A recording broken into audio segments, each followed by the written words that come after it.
Welcome into another Tuesday night's evening blend number 100, actually. I can't believe it. It's been 100 episodes. And as always, Matthew Matson is showing off the latest toys. And I have one to show off as well, but I'm going to let you take full screen as we usually do. Wait, no, that's not me. That's not you. That's me. Where are we going? Where are you going, Matthew? Damn it. There we go. Let's Professionals here. Professionals here. Oh, 100%. Well, and of course, you know, StreamYard, how they like to condense and like jam everything up. So let's get rid of that. Okay, there it is, the lovely and talented Matthew Matson. Obviously, you guys have to know these figures. You have to know what's going on here. Two more, and the line will be complete. Give it to me. Two more. Two more. Yep. T-Hawk and Zangief are the last ones. Well, I'm going to go full screen because I know a lot of you guys. Oh, yeah. Ooh, boy, you got... Oh, the Ramp Rats. I'm excited. Actually... ketchup and mustard with a box. And as you always talk shit to me, as well you should, with a box. They're not out of the box, and for that, I'm forever... With a box in a box. Yeah. I'm... forever humiliated, actually, forever humiliated. And Matthew knows this because, as you should, play with your toys, or as someone calls them, play with your dollies. And so, you know, that's what we should be doing. Okay, the Knights of Knee. What is that? We are the Knights of Knee. He's got a little bit different. Wait, is that Robert Urich? What am I missing here? No. That's Sean Connery, man. Look at that. That is totally Sean Connery. What are you doing to me? I'm like, is it Spencer for hire? It's okay. Welcome to the show, already in progress, folks. So anyway, yeah, man, we gonna have some fun tonight, man. We're gonna talk some Star Wars because it is May the 4th, Revenge of the 5th/6th, whatever you like to use. See, I think it needs to go May the 4th, okay, Cinco de Mayo because it's Taco Tuesday, and then Revenge of the Sith because after the tacos you got to have that extra day of revenge that's going through your system. Let's talk about Blue Beetle. You're not allowed to say that. Let's talk about. No, I'm not. Damn it. Actually, yes, even though they did in the movie. Even though they did in the movie. Oh my God. Anyway, so yeah, welcome in, y'all. We're gonna definitely talk some Star Wars, which is always a lightning rod topic. But look, there's Star Wars afoot. We have the Mandalorian and Grogu movie coming out, I think Memorial Day weekend. We'll talk about how it's tracking. We're gonna look at Burger King and what Burger King's got up their burger sleeves. And it's quite sad, and then we're going to talk about 2025's Nielsen ratings, and there's a few interesting things that maybe you guys haven't seen that we're going to go over here in a little while. But first and foremost, I want to say hello to a few people rolling in. What's up, gang? The lovely and talented chat, Mother Slug. What's going on? Fantastic name, Mother Slug. Is that Jim Varney, by the way? Is that Jim Varney on the? Is that Vern? I hope it is. Wolverines, hell yeah. America. Sabir's in the house. What's up, Sabir? Good to see you, man. Come on, StreamYard, play with me. There we go. Good Lord. Man, it has been jumpy as all get out lately. It's every week there's an update. Now they have it. I want to let you know, and for those of you that stream out there, you can connect your StreamYards together. So if you're monetized, you can have the main stream on a channel. You can stream it to other people's channels, your guests, or whoever's on the stream with you. But the main channel will be kind of like the money earner, from what I understand. I learned that today. So, I just heard that today, too. Yeah. Pays to watch some pop culture streams. It's Chad is in the house. Fire! What's up, brother? Sir, it's Chad. What is going on, man? Sabir says, hope you guys got that 250th Duke despite the Walmart rug pull. Man, I never heard so much commotion over a figure that nobody wanted. Yeah, nobody wanted it. I certainly didn't, so I didn't bother ordering, so there's no sweat off me. you and me both. Now, if you did out there, man, hey, look, I feel bad for you. I don't know what's going on with that. This is typical Walmart behavior. And what sucks is because it used to be Walmart was the hardest one to get exclusives for, period. Yeah. And then with the latest GI Joe ones, they started showing up in stores randomly, and then they were abundant in the stores after they canceled everybody's orders. But prior to the GI Joe, I have never once seen a Star Wars Walmart exclusive in the store. I mean, they're Uh, gone. no, I know I haven't ever, and yet then when you order something and then the next day it's actually in the store while you're still waiting for a couple weeks for the fucking delivery from Hasbro, and it's like, okay, yeah. So who's pulling the rug under who? Shane from Same Time Toys. What's up, Shane? How you doing, man? Good to see you, brother. Clint Jorgensen is here as well. Remember, they are going to talk about Daredevil Night momentarily, just for a moment, because I did watch the season finale. Still about 10 minutes to go, but I don't think I'm going to learn anything I don't already know. Right. Yeah. We will remain friends once it's over, Clint, regardless of what opinions we have. There he is, crusty old crow. Good to see you. Newfound time on Wednesdays. Got every other Wednesday now to himself. I don't know what he's going to do. I know what he won't be. He won't be on full screen, folks. I can tell you that. Triple D's Dungeon. What is going on, Dave? Good to see you, man. I hope to see you here in another month. Plus, at Joe Fest, I can't wait, man. Can't wait. It's the build up, the gear up. Frank Dumont, what is up, Frank? Been a little while, man. Good to see you, brother. And quickly, Disney Mother Slug, my bad. What has Disney done? Matt, the question at hand is, what haven't they done yet? Right. And we're going to get into that because the future of Star Wars is bleak. Joe Fan 84, how you doing, man? Good to see you, brother. Ronnie Trickshot. What's up? Hey, you know what? We gonna might miss. have some new Pedro pictures today for you. I don't know. We might. Well, we talked about it. You talked me out of it. The Met Gala, folks, is a cornucopia of funkiness from the celebrity world. The new thing this year for the Met Gala, if you ever watch it or look at it, which I don't know why you would, is the dresses with hands over the boobs now. Like, this is a new thing with like animatronic hands over the boobs, and like I don't. It's Look, man. it is the Hunger Games, folks. I mean, it is the rich begging the poor to make the rich richer, and then they're saying eat the rich, but they are the Dude, rich. it is literally the Hunger Games. The outfit's definitely Hunger Games esque. Yeah. And then yes, it's rich people telling you how much they hate rich people, or well, you should hate rich people. But then they're wearing $3 million watches to the Met Gala, a la was $3 it The million. Rock? Yeah, The Rock, I on a think, had a watch. $3 million watch on If you're one trying to leg. raise money for Okay, something, why don't you give sure. him that watch? I mean, It's not his to give, Matthew. Come oh on. well, okay, but he's worth $800 million, so he's got $3 million he could give. He might make that an interest out of a few Swiss bank accounts. We will never know. We'll never know. We won't have the financials to prove it. But yeah, The Rock, he's looking rough, but wealthier than ever. Well, Uh, I think he's done well. Maybe it was for a part. I don't know, but I think he's also gotten past that stage where he's got to stay roided all the time. You know, I mean, he Arnold went can't through do that that. phase. Arnold went through the phase where he had to trim down too, right? Yeah. And yeah, No, he can't do that, and not forever at not 50 forever. plus or whatever. And so yeah, it's natural to have to get off the roids.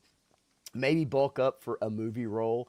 Yeah. Um, maybe a Oscar baiting role every now and then. Stanley Everhart Jr. the third, a la Shades of Dan Patrick. What's up, Stanley? Good to see you, man. All right, let's see. Let me get down here so we can get into some stuff. I do have a couple comments about the most recent Daredevil, and then we'll move along. Turk Murphy's Toy Solutions, otherwise known as Checkpoint Bravo here. Turk, go in there and change that damn YouTube name. You can only, I don't know, the main line thing. You used to be able to change your name all every so often, but the main line, I don't know how often you can change You, that. at least once.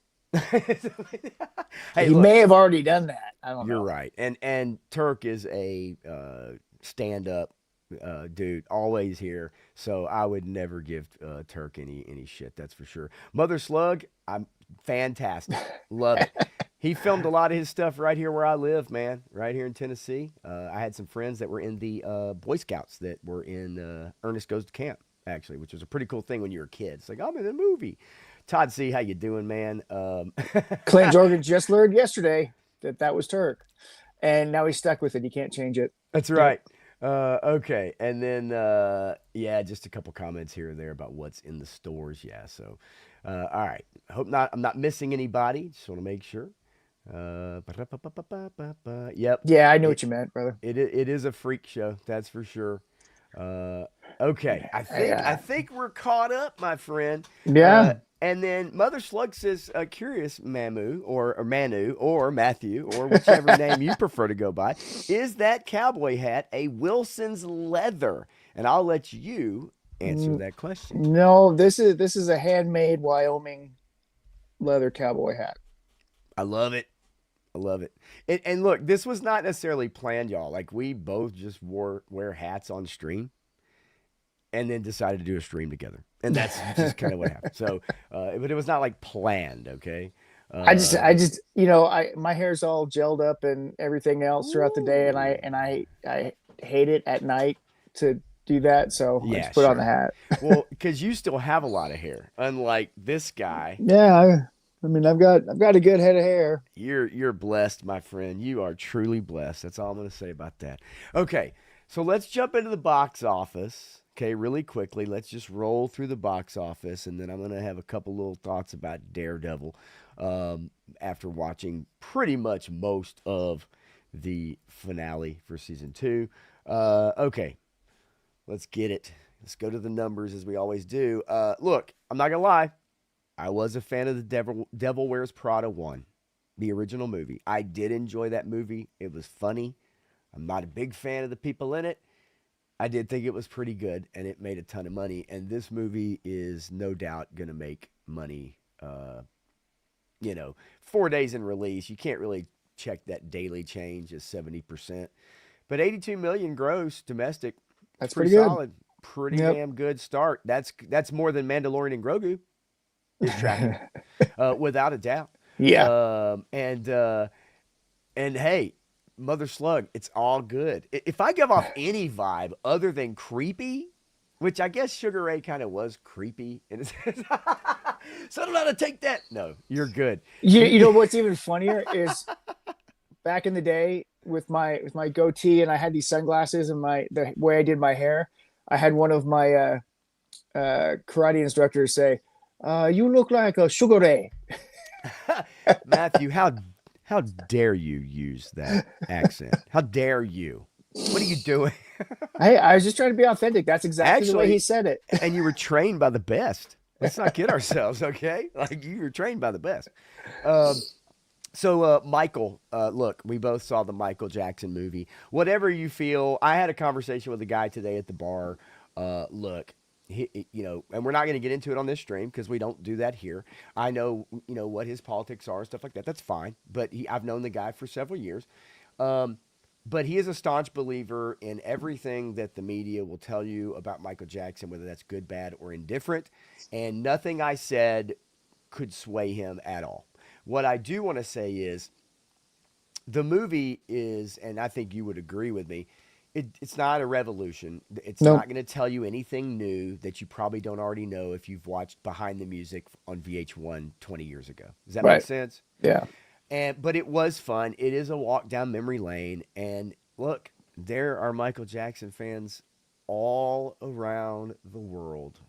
And this movie was going to make money, and it's going to continue to make money. It's fun. The music is fun. It's worth seeing. I don't know that I would, and I don't let you. Did you recommend that anybody would go to the theater to see it? Was it for the shared experience Yeah. of watching it? Absolutely. Yeah, yeah, Yeah. right. Yeah. Which we I don't get mean enough of. that's and that's totally different than watching it at home for sure, because there's a different energy in the movie theater, just like there's a different energy at a concert when you actually go to a concert or you go to a sporting event rather than watching it on TV. It's that kind of thing, that connection with humanity where everybody's kind of there for that shared experience. And it's why we go to conventions, right? It's why we like hanging out with each other. We're social creatures. Some of us like different levels of that than others, but if you want to go see it in the theater, it's a good experience. It's like going to church. I mean, it's, going to a Yeah. sporting event, going to whatever. I mean, that's what it's like. Everybody's there for the same reason. And so, yeah, the Michael movie definitely gives off those vibes. And if you go to the theater, that's the vibes you're going to get with other people who are there to enjoy the music and be told a story that's very surface level. Don't Yeah. take it for anything else. It is very much a popcorn, pop culture type of movie. And 100%. and there are inaccuracies, there's things out of timelines, there's all kinds of stuff with it, but it's fun, it's entertaining, and it tells a story. It Uh, does feel like it kind of cuts off in the middle of the story at the end yeah. of the movie, but that's Yeah. also because they shot a lot more that they weren't allowed to show this time. And I've tried to explain that to people who Yeah. who don't know that, and to see the look on their faces when they find out that they still don't believe it. They still Yeah. think, "Oh, they purposefully didn't delve into the 90s and some of the allegations and all this stuff." No, they did. It's just they couldn't show it due to contractual and legal Yeah. obligations for So agreements. I believe the original cut of the movie went to 93, Yeah. which would have been after the initial allegations, but before the criminal investigation started and stuff like that. Right. So you're not going to get into that with Michael, but you are going to get into childhood up until bad, and then that's where it goes. Yep. Project Hail Mary still hanging on strong, dude. I love Still it. It's hanging in there. sticking I do around. too. I do They've had too. that director's version that's out there right now too, where you get the director's commentary with the film. People are loving this thing, and I love it. It's amazing. I love seeing movies that are like this, that are different, that are entertaining, engaging, and they make people think a little bit, but it's got enough heart that people are engaged. No, it's really good. Yeah, it's let's see. I wanted to try to look something up real quick. Oh gosh, I do have it. I do have it. Thank God I have it. I Uh should have brought this on. So somebody took a Lego set and okay. repurposed the parts to make a Rocky, and then put out a little flip book that you can download, and you can use those parts to build Rocky. So we got that set for my daughter so she could build Rocky because she And wanted a Rocky. not look and not to delve too much, like, but age range for your daughter. Age range My, for your daughter. yeah, I mean she's preteen. She's Okay, not there so yet. So yeah, but I mean that's awesome though. Like I yeah, love that, and the fact that she's into that, stuff like that. You know what I mean? Like into that and receptive. You guys like buying toys and stuff like that. I think it's awesome, and obviously taking on some of the stuff that you like. But yeah, that's super cool. I was gonna say Mother Slug. I did. I was gonna share this instead from the Met Gala when you're talking about the last time you went to a theater and saw someone other than Sydney Sweeney and thought, wow, this chick's really hot.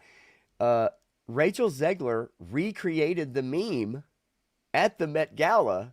I don't think anybody was going, in Wicked, or not Wicked, but whatever the Snow White. so white. Yeah, Man, she's hot. But she nah, yeah. literally recreated the meme. And I don't want to bring up the video, but yes, weird, dude. Look at it. Like that is amazing. Like what? I mean, Perry Chan could not have captured that better, and everybody in the world has used that meme since then.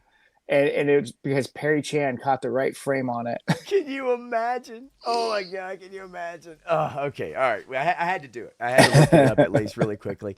All right, Hokum. Look, I'm not gonna lie to you guys. I don't know much about Hokum.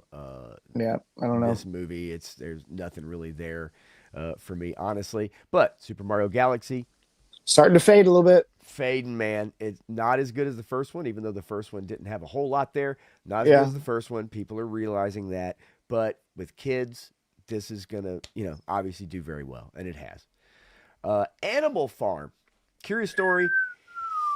Ooh, yeah, Angel Pictures, which is more of a traditionally conservative, more Christian or religious company putting You out. heard you heard about all the paid promoters that had been deleting their stuff and saying, "No, it wasn't paid for that." It says paid promotion right there. Yep. Well, you had a lot of influencers Yeah. promoting this, which is an anti-capitalism film. Seth Rogen, one of our favorite targets. So they had people promoting this film, and did not see it, and yet we're telling people word for word what the film company was trying to convey. Yep. And then when talked about or called out on other shows, then tried to say that they did not do that, that they weren't paid for their opinion. But then if you actually look on their tweet or their X account, it literally says paid partnership, paid promotion. So look, it's not a good look for Angel. I don't want No. to dive too deep into this for today for us, but a company that traditionally has released, for instance, The Chosen, I think is one of their shows, and other movies that are more kind of religious based, conservative based. This is not a good look for Angel Studios, and so Yeah. I mean, when you make an anti-communist book into a pro-communist movie, yeah, how does that work? yeah, To Kill a exactly. Mockingbird is one of my favorites. I love that Hey, one, and r- it should still be required reading. I agree. Unfortunately, required reading in schools these days is probably looking at your phone. I don't know. It's sad to be honest with you. And Crow, yeah, Animal Farm mandatory reading in elementary school in the '80s up here in Canada. But yeah, To Kill a Mockingbird, Death of a Salesman. That's another one. It's fantastic. And Mother Slug, I'm with you because Lee Cronin's The Mummy, an absolute disaster. Hmm. Although 81 million at the box office, and movies like this, they do a light budget. It's a horror flick. They know people are going to go watch it, and it makes a little bit of money, and it funds the next Lee Cronin film, or the next Mummy, or the next horror Yeah, I flick. don't know if 81 million was enough to. I'm not sure with that one, but I got to Yeah. be honest with you. I am a bit surprised. I am a bit surprised. Did it only made that much, or did it made that much? I'm surprised it made that much. Okay. And overseas, really, I guess, is where it's made its Yeah. bones. Here people aren't fooled, but Yeah, in but I mean, there in places you're like looking at 25% of that is going back to the studio. So yeah, true. Where the red fern grows, Old Yeller. See, yeah, everybody's gonna I start mean, giving us their there's required reading. That's what's gonna happen. the Everybody's one gonna I give us their hated the required reading. most. The one I hated the most was The Great Gatsby. I hated The Great I Gatsby. did not like The Great Gatsby either. I don't know if anybody in the chat cared about it either, but yeah, it I was mean, not. it's a terrible book. It was not one that I enjoyed having to get through. And considering how I was how bad of a student I was, I really didn't get through. As a matter of fact, I think I tried to fudge my You didn't report have to super on it. dissect the teacher's favorite book of all time because the I teachers all know. love this book, and you have to dissect, well, what the eyeballs meant on the billboard and why the color green and everything. I'm trying to remember if I could remember what my English teachers in the one in high school that specifically stood out to me was Miss Sanders. And I'm trying to remember what book it was that she was like her jam, you Yeah. know? And I want to say I think it might have been of Mice and Men. Well, I mean, that's a good one. I think it would have been. I think it was of Mice and Men, and That Turk's Tom, just throwing them out here. yeah, but Tom Sawyer, Huck Finn, they can't put those in schools no more. Yeah, that's in some schools. Depends on what state you're in, I guess. Yeah. And here in the great state of Tennessee, we're getting a lot of people fleeing those states, actually. Mm. So, and then Krusty Old Crow says, I never read Great Gatsby. I took the failed grade on that exam. I just couldn't get through it. And I don't give a fucking I don't even care what a fucking East egg is. Oliver Twist, yeah, and I I'd mean, Oliver say, Twist is yeah. better, right? That's. Sure. Now the cold equation says Stanley. I don't know that one. I got to be honest with you, Stanley. I am not up on the cold equation. Yeah, you have to educate me on that one, Stanley. When I see it at Joe Fest, you can tell me all about it. Give me your book report, Stanley. I need you to do a book report on the cold equation, and I need you to hand it in on my desk at Joe Fest. Okay, that's a Yeah. Honestly, I think things like Who Goes There should be on the list too. The short story for The Thing. Um, there was the basis for that movie, the 1982 movie, which was a okay. remake of the 1950s movie, and then was remade again in 2011. But it was the full novel was Frozen Hell that was not published until much later. It was put Did you together later. That did was you that was good. Did you not care for the 2011 It was version? okay. It didn't have the same heart as the first one, and you also have to realize that the 2011 thing is a prequel to the 1982 thing. Right. Right. Interesting. Yeah. So look, that's the numbers. We don't have to do a deep dive on this. I did want to Now, kind of look at. I think what we're looking forward to this weekend, though, this we got two movies coming out this weekend that I think are going to do fairly well at the box office. So the Sheep Detectives is the highest rated film on Rotten Tomatoes for Hugh Jackman in his entire career. This movie's gotten more praise or more likes on it on Rotten Tomatoes than any other movie he's done, which I find Okay. amazing because The Prestige is an amazing movie. Oh, of But course. and then Mortal Kombat. I'm looking forward to Mortal Kombat more so than Street Fighter. Um, if you're a figure collector, if you're a toy collector, then you've been loving the Street Fighter line. I think the Mortal Kombat movie with Carl Urban is really gonna outpace Street Fighter. Even though Street Fighter has gathered a collection of stars together to Yeah. try to make that as good as it can be, and it very well could be fun. I've just had a better time watching and leading up with Mortal Kombat. So yeah, we'll see, man. I Well, can't wait. and then if you look at everything for the Mortal Kombat movie, they listened to the fans and they made changes from the first movie to the second movie that I think everybody's going to be pretty happy with. So Mother Slug, this is something you messaged me about the new Lord of the Flies. Yeah. You wanna kind of educate me a little bit, So maybe if you've looked up I on it. don't know a lot about it, but I just hear this buzz about it, and people are saying it's pretty dark, and um, it's a little disturbing.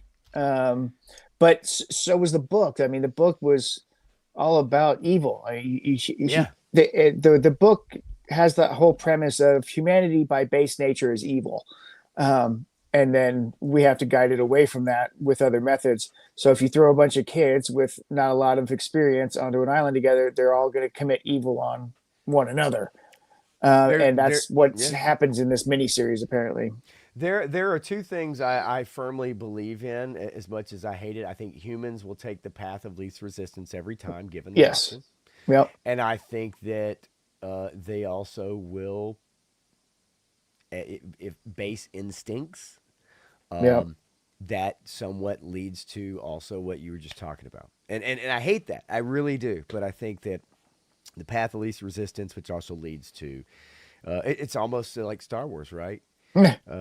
Anger leads to hate. Hate leads to the dark side. Hate leads to anger, anger leads to the dark Anger side. leads. Yes. Yep. So, but anyway, so yeah. So look, those are the numbers. I did want to quickly just say and talk about Daredevil Born Again. Okay, season 2 finale tonight. There is a compelling, somewhat compelling court scene in tonight's episode with Kingpin on the stand, and it's there's about 5 minutes that I think is pretty damn good, and then it devolves into one of the most nonsensical fight scenes slash um, convoluted reasoning Hey, behind should what's we going fight? on. I don't know. I guess we have to fight. Okay, let's fight. Are we done It, fighting? oh, Do okay. we? So Do we? so so you're right. Those of you that have been watching the show know that, and it's actually brought up in this episode that Daredevil and what's up, Gun Bunny? How you doing, man? What's up? That Daredevil and Kingpin, they have a fight, okay, together. And it's weird because they meet up and they're like, should we fight? And it's kind of like, yeah, let's fight. And then they're like, are we done? Yeah, we're kind of done. And then they're like, hey, in order for everybody to be okay, we both need to get out of this city. And then that's it. Like they go their separate ways. It is actually brought up in this episode. And in my mind, I'm screaming at the TV like, you guys had a chance to kill each other. Mm-hmm. You just did this. Mm-hmm. And you both walked away to then go to court. Mm-hmm. There's a revelation in court that reminds me of Spider-Man in the Spider-Man movie when everybody finds out that Peter Parker's Spider-Man. There is a revelation in court in this episode where everybody finds out who Daredevil is.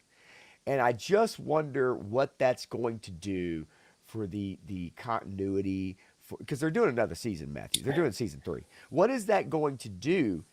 And I get why they did it. It's to bring the city together and get the people So out did on. did you It's ever read? stupid. Did you ever read Civil War? Okay, so here's the deal. I did a long time ago. Yep. I'm going to be honest with you. There's a lot of it I don't remember. I also, before we get the Doomsday movie later this year, I've been going to my comic shop and trying to figure out how I can piece together Mm. that storyline of Secret Wars and everything that I missed Oh, well, personally. yeah. Well, So you, The so first Secret Wars was good. tell me about Civil War though. In Civil War, the news gets out and everybody's talking about it. That Matt Murdock is Daredevil, and he's like, no, no, that's not true. And so he gets Iron Fist to be Daredevil, so that they can be at the same place at the same time. Okay. This is interesting because I'm wondering in season 3. Now, again, I have not finished this episode. I do not know the last 10 minutes of it. I can surmise what's going to happen, but I don't know that because Disney likes to throw you the old left hook. Get that pup on screen. I Come wish on. I could. Let's Come on. go. Can Come you not? on. I'm putting you full screen, Matthew. Do your Come best. on. Come on, folks. Let's come on. There we She's just nervous. go. It's okay. Puppers. What's up, puppers? She's still scared about the The dishwasher. dishwasher, yeah. What's the pupper's name? That's Panda. Panda. Come on, Panda. Yeah, she's what, 11, Oh but wow, she's still really active. that's awesome. I love it. Love it, man.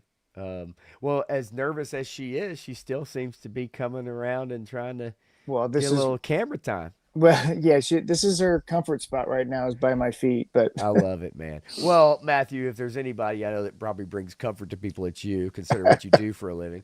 Okay, so Crow says Matt Murdock will go to jail. Someone will proxy the Daredevil identity, so the Iron Fist theory has weight. There are screenshots of Matt Murdock in jail, supposedly from the Spider-Man movie. Now, Charlie Cox has said he will not be in any Avengers films, but they have used him very sparingly throughout in series and obviously in the last Spider-Man movie, which I wished he had a little bit bigger role. I thought that would have been.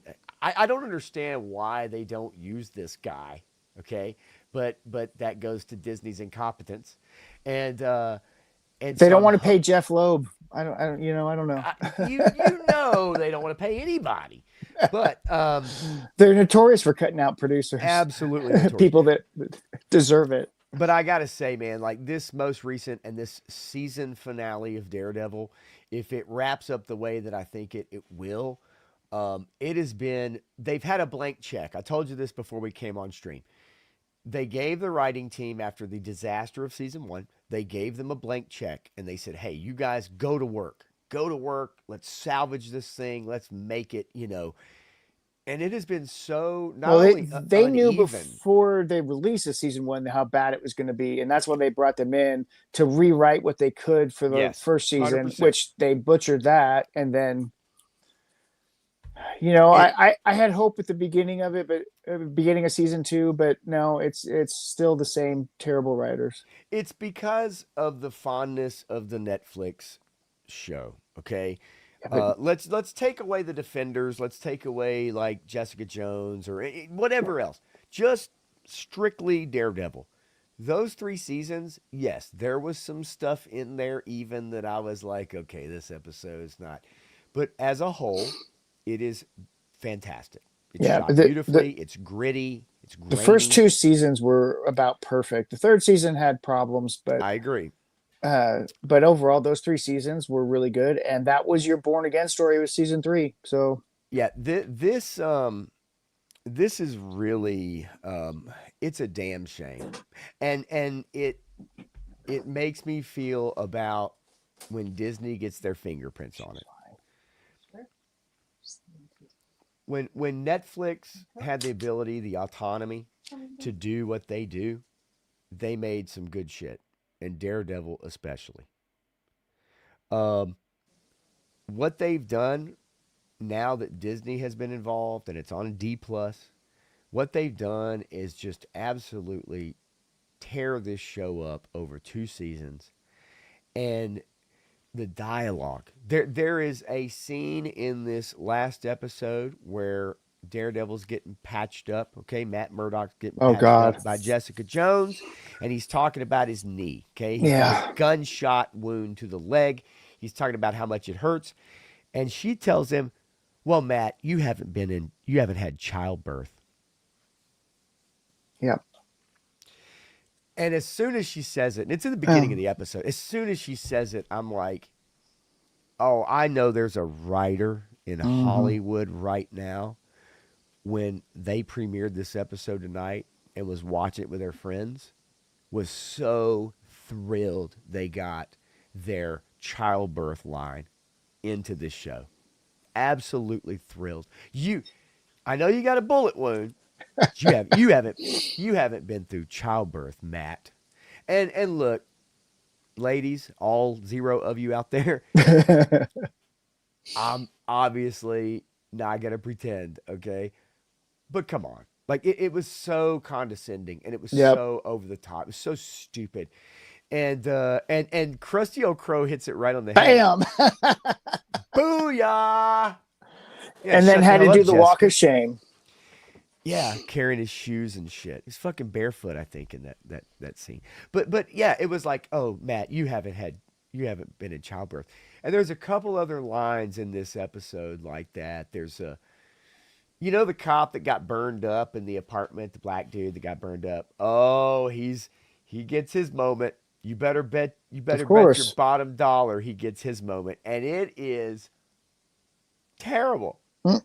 Absolutely terrible. It's Yeah. so I He's hate not it. the best of actors. I hate it because there is some poignant dialogue in the court scenes, and then all of a sudden they just literally tear all that shit away, and there's dialogue and there's scenes where you're questioning like this is comical, this is laughable, like what are we even doing here, Yeah. like and so that's kind of what happened with this last episode. I'm not gonna lie, it was pretty brutal. Mother Slug says all they're doing is tearing down a wall of hope for fans. Been doing that for a while, Mother Slug. Not that bad like the Berlin Wall in '89. But then again, the Great Wall of China was never torn down. There's, who knows, actually, Genghis Khan. Will we ever see a movie about We had Genghis one Khan? starring John Wick. No, sorry. Wasn't that Matt Damon? What was that Great Wall of China movie with Matt Damon? Do you remember that? Where he was the archer or some shit? Do you remember that movie? What the fuck was that? I remember There were the monsters. Hero, and I remember all the Jet Li versions. I do remember the John Wayne version. Um, I don't know. I don't remember the Matt Damon one. I thought that was Troy. You got no. Somebody in the chat is gonna nail it because he did a movie and it was like protecting the Great Wall of China, and there were it might be called Great Wall, Todd. Actually, it was and now see Well, Ronnie you know, Trick it's shot. it's better than whatever that movie is that somebody made over in Saudi Arabia that flopped so bad. Oh, was it the Will Smith movie? Was it Will Smith? No, No. It was somebody else. But yeah, I've seen some of the images recently. I could have sworn Will Smith did a movie over in like freaking the Middle East or some bullshit. yeah. Could be wrong. Yeah, it might be called Great Wall actually. It's it literally is Matt Damon um, protecting the Great Wall of China from monsters Anthony like Mackie's Desert Warrior. Anthony Mackie. Fuck Yeah, yes, that's right. yeah. That's Captain America, Matthew. You Filming a better movie in Saudi Arabia that flopped. you better give respect to Captain America. I will when I see him. 2016, The Great Wall. Hey, Yeah, you know what? And I'll give respect to Falcon all day too. you know what? If he wants to be his own man and be Falcon, all the respect. I give more respect to Falcon Yep. by far than I do to. Oh my God, are you serious? Tell me it did not have the Mandalorian. Okay, all right, we're taking a Wait a minute. detour. We might actually have to watch this movie. We're taking a detour right now. 2016. We are taking a. Holy shit! Holy shit! Here we go. Let's take a walk Willem down. Dafoe, Pedro Pascal. There he is, ladies and gentlemen. Look at him. Right on. Oh my God! I thought that was a joke. I didn't think that was a real movie. And That looks like a Power Rangers thing. Dude, this is look at Matt Damon looks horrible in this poster. This is hideous. And I'm trying to figure out who else is that who I think it is on the far right? It's Willem Dafoe. It is Willem Dafoe. Yeah. And then I don't know the other two people. They're Asian. They all look alike to me. I am not familiar. I'm not familiar with most of the other people in this. Todd, although I think the female lead, I've seen her before in a couple things. She does. Yeah. The costuming and everything looks like a Power Rangers movie. This is fucking. I remember the movie coming out, and I remember it got terrible ratings. It looks terrible. Look at Pedro on the far left there, and is this in 2016? I guess he would have already had his head crushed by the mountain, right? 16. I don't know. No, probably not. Really? I could have swore that was it Oberyn Oberyn Martell. Yeah, I would assume by 2016 he was a crushed watermelon in that show on Game of Thrones by then. If I had to guess, I could be wrong. I don't know. I could be wrong. I don't know, but maybe I don't remember what season it was in. Let's see here. Yeah, I was that season 3 or 4 maybe Game of Thrones. You know what, okay. Yeah, folks? Here's the deal. We're gonna. I promise you, we're gonna get to Star Wars here very shortly. Don't you remember how much fun it was when people were having watch parties on a Sunday night? Those Game of Thrones watch parties were awesome. People dressing up, appointment television. You know, people showing up at. It was really probably to me, and maybe somebody could correct me in the chat. That's kind of the last of the appointment television where people really showed up and got together and they watched a show for an hour and then went straight to the podcasts and the after shows, like The Ringer. Yep. HBO had one, right? Yep. Talk of Thrones. Unless Will Wheaton was hosting it, I think people were there. It's oh Jesus Christ, fucking Will Wheaton, get the fuck out of here. What a sad state of affairs that guy is. Here we go, right here. 35% Rotten Tomatoes, ladies and gentlemen. Yeah, for the buddy. Great Wall. Yeah, I do remember it being pretty brutal. Look, there's a Zhang, there's a Zhang, there's a Chan, there's a Lao, and then you got Damon and Defoe. Okay, wonderful. And Pascal. And Pascal. Look, literally, it's Zhang Zhao. Zhang Zhang. Zhang Zhang. Wait, what? That's the same guy. Stop it. No. I'm sorry. I'm terrible. Lord, I apologize. Lord, I apologize. Okay. All right, let me see. Y'all. Anne Hathaway's eyebrows. Roddy Trickshot was mesmerized by Anne Hathaway's eyebrows. I'm trying to figure out what he's talking about. Probably the Met Gala. They do have a life of their own. I'm not going to lie. They do take on a life of their own. Matt Damon looked bad in Euro Trip, but I digged it because Scotty doesn't know that Fiona and me do it in my van every Sunday. Okay, I'm going to have to be educated on that. Euro Trip. I'm definitely going to have to be educated on Euro Trip. Scotty didn't know. What? War chest full of toys. What's up, man? Good to see you. Talked to him recently. He's always in good spirits. And He is definitely digging the new Burger King Mandalorian. Yeah, yeah, I know this song, Mother Slug. See, I don't. So count me as one of the not cool kids, one of the people that's on the outside. Okay, so since War Chest is here, I am going to bring something up. I did want to watch the Odyssey trailer. If you're game, Oh yeah, okay, for sure. we're gonna bring it up. But I am going to bring something else up really quickly. I showed it Sunday night, and War Chest sent me this.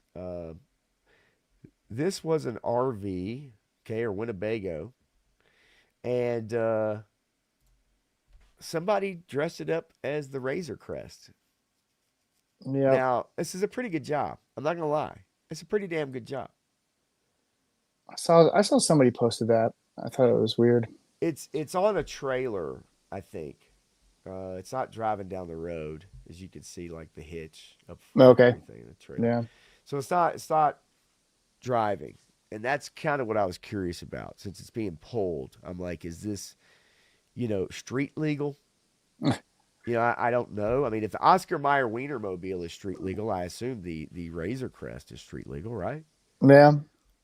You would think. But yeah, he sent me this the other day, and I was like, yeah, that's pretty cool. I ain't gonna lie. You know, Uh, my one of my favorite memes right after, you know, they released all these HasLabs for the Razor Crest and all this other stuff, and then they blew up the Razor Crest in the show before anybody could get all that stuff in hand. And hello. somebody took their Lego set, just dumped it on the floor, and said, "Look, I got the Razor Crest. I got the new Razor Crest." Just left all the pieces out there all over the place. Yeah, but see, that's awesome because yeah, they literally the Razor Crest, they blew it up in the freaking show, Yep. and I'm like, why would you take away toy marketing possibilities? Like, why would you even? Why would you do that?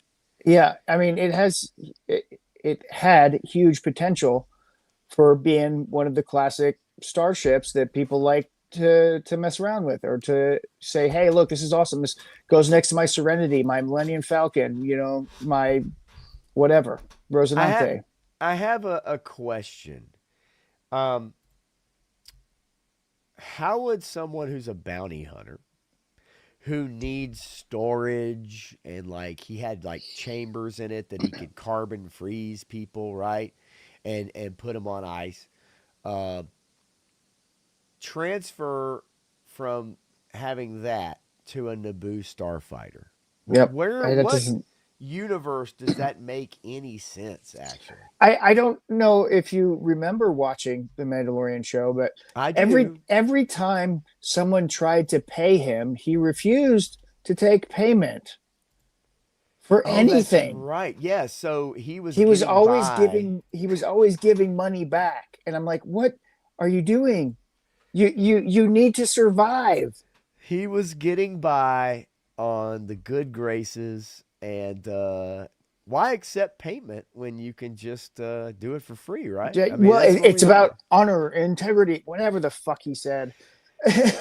Oh yeah, whatever the fuck he said. And then when he said it without any emotion at all. It was Well, he doesn't know honor how to and integrity. emote, especially behind the mask. I'll Anyway, I'll tell you somebody who does know how to emote. And definitely. now that and he's gonna watch the Odyssey trailer with us too. And then we're gonna get into Star Wars for the last hour, folks. But there's somebody who knows how to emote. Want to bring him on tonight, and I'm glad he's here. It's Chad is joining That is Hi. awesome. Hi. us. Hi. What's going on? Nothing. Love it. What's up? What's Love going on? it. I want to apologize to you because I did not know that you live stream Helldivers. And Oh yeah. how Yeah. I don't know that, I don't know. But a sincere apology that you're not live streaming Helldivers right now to join us couple guys. No. Come on. It's look, and so I owe you guys an apology and everybody else. Our night just kind of it just delaminated, over and over and over and over. We still haven't gotten our food. Oh shit. Yeah, Oh, it's that's so you haven't eaten. it's been a whole thing. So But Thank God I did Uber talk to Eats. my wife about it, and she was like, just like go get on the stream, and I'll come grab you. So, Well, I but am. I'm here. I'm here. I'm here. Hey, look, I'm glad Hey. to have you here. All right. Chad, did you get one of these? No, I didn't go to No. the show, dude. No, this wasn't at the show. This was the Josh Egbean book. Oh, no. I saw he had him at a show. He's going to be at DFW. Yeah, he's gonna be there. But yeah, so yeah, Are you? Yeah, I'm gonna be there. Fuck yeah. Oh, can I say that? I'm sorry. Can I say that? Yeah, you're fine. Fuck yeah. Oh, sorry. Hold on. Yeah. Okay. I do it like that. Yeah, no doubt about it. So look, hate to keep you from eating, although it just never showed up. So I guess it wasn't me keeping you. Oh, War Chest is going to be there. Yes. Yep. War Chest was there last year. He Yeah, was yeah, he there. was. He was there. He was also at Joe Fest last year, so he did both. Hey, look, Joe Fest is closer for me. All right. And also not gonna lie, to be honest with you, I enjoy Joe Fest for the restaurant bar and hanging out and shooting. I used to enjoy Joe Fest. I did. Okay. I used to. I enjoyed it very much, and then it turned into something else. And I get it. I'm not knocking it. I'm just saying it's not my speed anymore. So.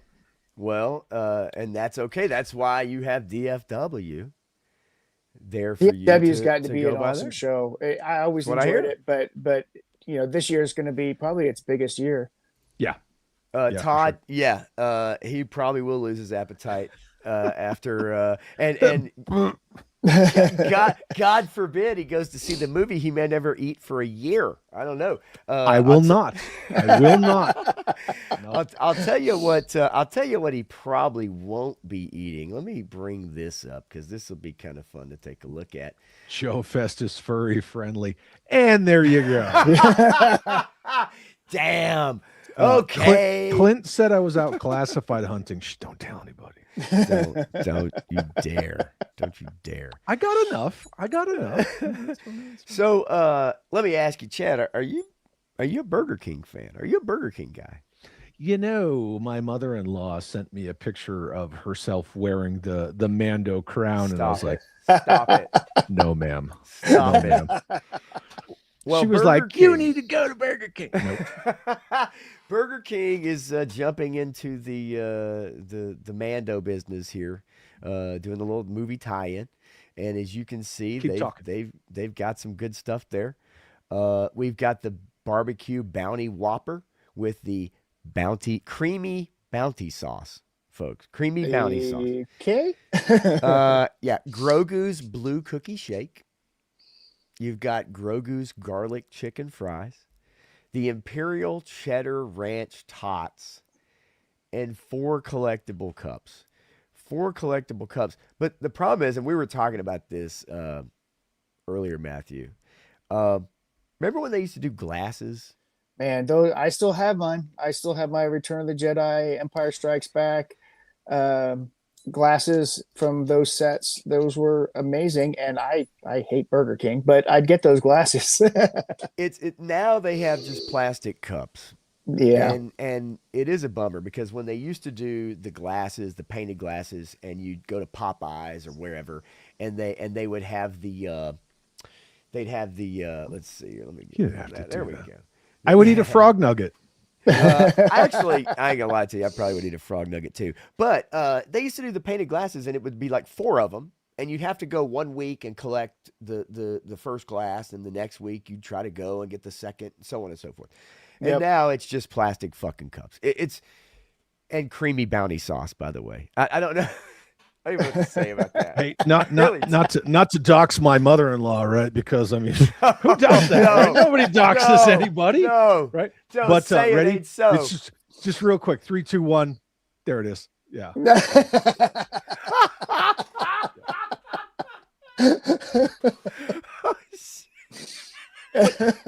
Nobody in the Beautiful. toy community doxes people. Come on. Community. No. It's so funny when people say, I don't dox people. Then you scroll through their things and yeah, they sure as heck did. Well, I got to be honest with you. I think the last stream I was showing some emails, and you know how you bring pictures up on email, right? You just kind of flash them, right? Yeah. And then it's like, maybe I should have done that. No, like, yeah, maybe I should have. But then I'm like, that some of that shit's already out there. And look, we're not going to get into that, Chad, because I wanted to have you on to jump into Star Wars and talk some shit about Disney. If you're okay with that, yeah, let's do it. Unless you love Disney, which is fine. I'm good with that too. Okay. The power of many. Oh. No. Wait, here we go. Don't you dare. The power of one, the power of two, the power of many. You don't bring that shit in the universe, Chad, because this is also what'll happen. The gayest project Marvel has ever done. Because Star Wars has always been patriarchal. Yes, queen. Yes. Is that your best Dave Filoni impression? Yeah. Is that what you're doing right now? That's Damn like you. So this is the Burger King tie-in, and as we say hello to 3-Star Draw, by the way. So Chad is here. What's up, 3-Star? Hello, cuz. Chad, did you have any of those Burger King glasses? Those Star Wars glasses? Oh yeah. Yeah, those things are awesome. I still have the re-release glasses in my cabinet right now. Okay. In my kitchen. Yeah, we still drink out of them, but. And why wouldn't you? I mean, just gotta be careful washing them because power of the force. Yeah. Don't put them in the dishwasher. Yeah, No. you gotta hand wash those for sure. I learned that shit the hard way actually a while back. Yeah. But anyway, so Burger King, they're doing their best. They're trying hard with your best. The Mandalorian. Yeah, well, look, your best. Losers always whine about their best. I don't know how hard Burger King tries, man. Okay, you know what I'm saying? Like,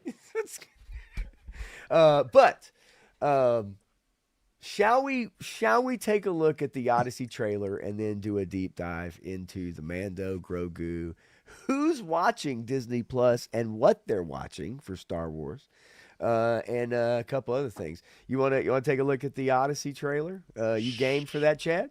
Yeah.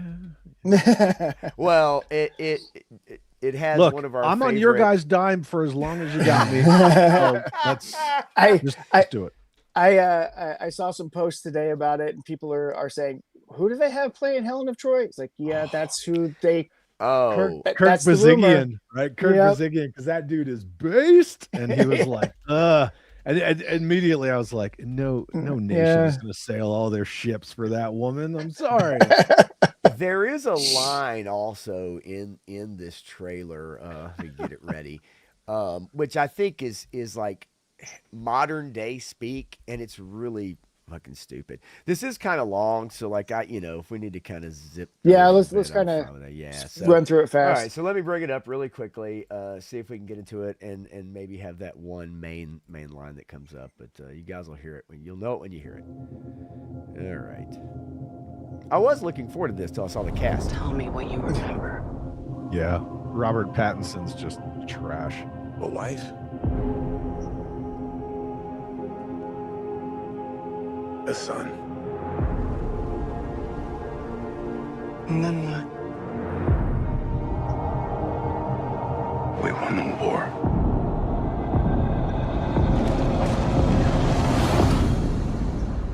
I mean, so far so good. The Trojan horse bit that they showed that little excerpt from was pretty decent, but I think Troy did it better. Well, yeah, okay. Agreed. Absolutely, okay. Absolutely. I'm with you there. Let me skip past this little credit scene and kind of get to the next part. This is a household waiting for master. I want you to choose me. Ithaca's king is coming back. No, he's not.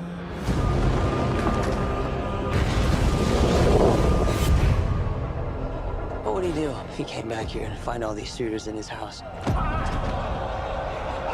You're pining for a daddy you didn't even know. Okay, that's the line. You're pining for a daddy you didn't even know. It's so stupid to use slang and more modern vernacular for something like this. It just doesn't even make sense. Yeah, no. Go ahead. Please. Go ahead. No. I'll go after. No, you go. I have nothing What to say. happened to like real men? Like, there's no way you're gonna see some pampered sissies like these two right here, like these two back then, like when you had to be like a real man to like get shit done.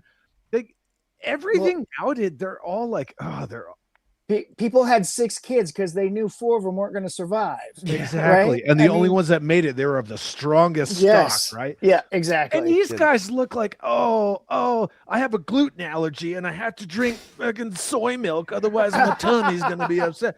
I pulled a hammy. These I'm sorry, guys, I can't keep up in the battle. I pulled a hammy. It just looks soft, man. Like, this is just soft. It's soft people. No. Yeah, no, this movie curious. just doesn't look appealing. Doesn't He's look like a entertaining. whole cast of like Carl Urban, who looks like he's been out in the sun too long, just grizzled and gnarly. Right. But Carl Urban's like, he's like a man, and these guys are like, they're like. I mean, there's scenes in here. When I saw the cast, though, and as Warchest says, like, John Leguizamo, keep getting work, I have no freaking clue. And where he came from to all of a sudden be in this movie, because I haven't seen him being shit in like 10 but plus last years. thing I saw, he told me and people like me that we shouldn't come watch his movies. Yep. So yeah, we 100%. weren't allowed in his movies. Dude, we talk about this shit all the time. The last decent thing he was good in was the first John Wick movie, and that was like, oh my a gosh, supporting role. I forgot all about that. Just never forget, he was Luigi. Oh yeah. I liked him better then. Then we have our Matt Damon. Bringing in the ball. I see him. I'll get down with. Yeah. Scotty doesn't know. I'll get down with that too. Yeah. A lot of people are crapping on this armor. Yeah, there's. It doesn't fit Homer's description and all It that. does not fit the description. Right. Doesn't fit the time period either. I mean, this is some future shit here. Yeah. Yeah, it's long past the Bronze Age, kids. I mean, clearly this is Iron Age. I mean, we're talking medieval here. Look, I don't really want to beat this dead horse, to be honest with you. I'd rather get into some of this the other Trojan horse. Are you good call, baby? What do you guys think that this movie's gonna to do realistically? I think it's people are interested. There's enough people that like Nolan that will go see it initially, Yeah. but I think it's going to flop hard because people are like, this is a slog to get through. And if that's the case, if it becomes a slog, if people feel bored or drawn out by it, then they're not going to recommend it, and it's going to tank after the first week. I think there's going to be a big drop off. Chad, what do you think, man? You think that anybody's really interested in this? I think that people are interested in it because it's Nolan doing this tale. Right. But I think that people who understand Nolan know that he's really not the greatest at stuff. Yeah. I mean, like Dunkirk was, 1.5 of his Batman movies were. No, agreed. Yeah. Agreed. Yeah. I think that Nolan's all hype. He's more hype than substance. Mm-hmm. And I mean, that's just a personal opinion. I'm a little harsh on Nolan because of what he did to Bane. So. Yeah. Get out of town. I'm with you there, dude. That was freaking brutal. But it's just you have to understand, if you're going to watch a Nolan movie, it's always the same people. And I understand, I like to work with these specific actors. It's always like, Leonardo DiCaprio and Anne Hathaway. It's always the same faces with him. I don't think it'll bomb, but I don't think I also don't know the budget. Well, the budget's got to be pretty massive, and so it that's has to be. What I'm coming down to is if that budget is around or over 300 million, it will bomb. I don't know that it's going to make that Estimated back to when 250. okay, if it's estimated 250, 250. then you're looking at 700 million at the box office to start making a profit. Yep. So I don't know that it's going to break. I don't know if it's going to break 700 million. It may, but I don't know. With it being 3 hours, what's the competition though? Yeah, well, not only the time, right, because it's less showings and all that stuff. And, Sure. but Yeah. what's the competition? I mean, we're looking at let's see, July 17th. So I don't think there's a whole lot really going on right around that time period. I could be wrong, and I don't. Yeah, all the War super- Chest. Tom Holland sucks. He sucks. He's not as good as everybody gives him credit for. No. Is this an Oscar bait film? I don't. Yeah, think so. this is Oscar bait. You think Yeah, so? I don't know that absolutely. it's going to have the performances out of it, though. I don't think people are going to buy the performances enough for Oscar territory. Look, I I'm going to okay, say it hold on, right time now. out, Everybody time out. who's here, Anne Hathaway, best actress. Right. So She'll let's get a think about nod. this. Okay. What movie won Best Picture this year at the Oscars? Who cares? Well, exactly. Who but watches that shit? I'm just saying. Nobody. It's But yeah. Oscar bait Jimmy because Kimmel watches one it. battle after one another. battle after another Yeah. wins Best Picture. Nobody It's one of the saw it. shittiest movies ever made. Nobody Like, saw it's it. ever made. Yeah, I mean, remember Slumdog Millionaire and that upset, and everybody's like, Oh, "Wait, shit. what? What movie was that?" I forgot all about that thing. Holy crap. Yeah, It is some bullshit. So look, yeah, let's look, while we got you, let's dive into some Star Wars. Let's do it. So I got some interesting article from the Nielsen ratings. Oh yeah, this was And I think kind of interesting. yeah, I think you guys will find this kind of interesting, and I think the people out there in the chat too. And by the way, lick that like button, y'all. Don't be scared, and tell a buddy, bring a friend. All right, don't be scared. All right. So when it comes to TV, the force is with Star Wars fans. Now these are some graphics giving us an idea of Star Wars content viewing by format. And you kind of get an idea here, 44%, the largest percent, live action movies. Of course, that makes sense. 16% animation, 39% live action series. Documentaries, 0.2%, which I don't know what documentaries they've really made. But There's a ton of them. None that I've really heard of. I mean, I know they do those little specials, right? Those kind of behind the scenes of this and that. Maybe that's what they're considering a documentary, maybe not. The live action series part doesn't surprise me, but the live action movie part being the largest percentage, when we get to that part and you see what people are watching and the top 10, and then you see by age demographic, I think you guys are going to be a little surprised. They also haven't had anything theatrical live action in 8 years. Well, 2019, right? 2019 was the Rise of Skywalker, which was an absolute disaster. And then you have to take into account how many people are watching things on disc, right? They're not watching it streaming. They're not plugging it into their Nielsen boxes. Yeah, sure. Okay, so before we move on, this is my Rise of Palpatine story. Deployed end of 2019. One of our Joes comes back from Kuwait. He's got a hard drive with a bootleg copy of that movie on it. We all sit down Christmas Eve. We sit down in our talk, which is our tactical operations center, and we start watching this movie. I got up and went outside because I would have rather have been outside in a third world country than watch that piece of garbage. Man, I had everything dashed when I got back from watching Last Jedi. I mean, it was my wife and I, we were pure silence on the car ride home. And then we get home and we're starting to talk about it in the driveway. And I'm just like, I feel like I got punched in the gut. What the hell just happened? And after that, the illusion was shattered forever. The Last Jedi, I remember calling my cousin 3-Star on the phone. And I'm like, man, I was like, I don't know about this one, dude. I'm like, they do some shit in this movie that's fucked up. And then there's some interesting stuff that they did. But what they did to Luke was criminal. And and unfortunately have never recovered.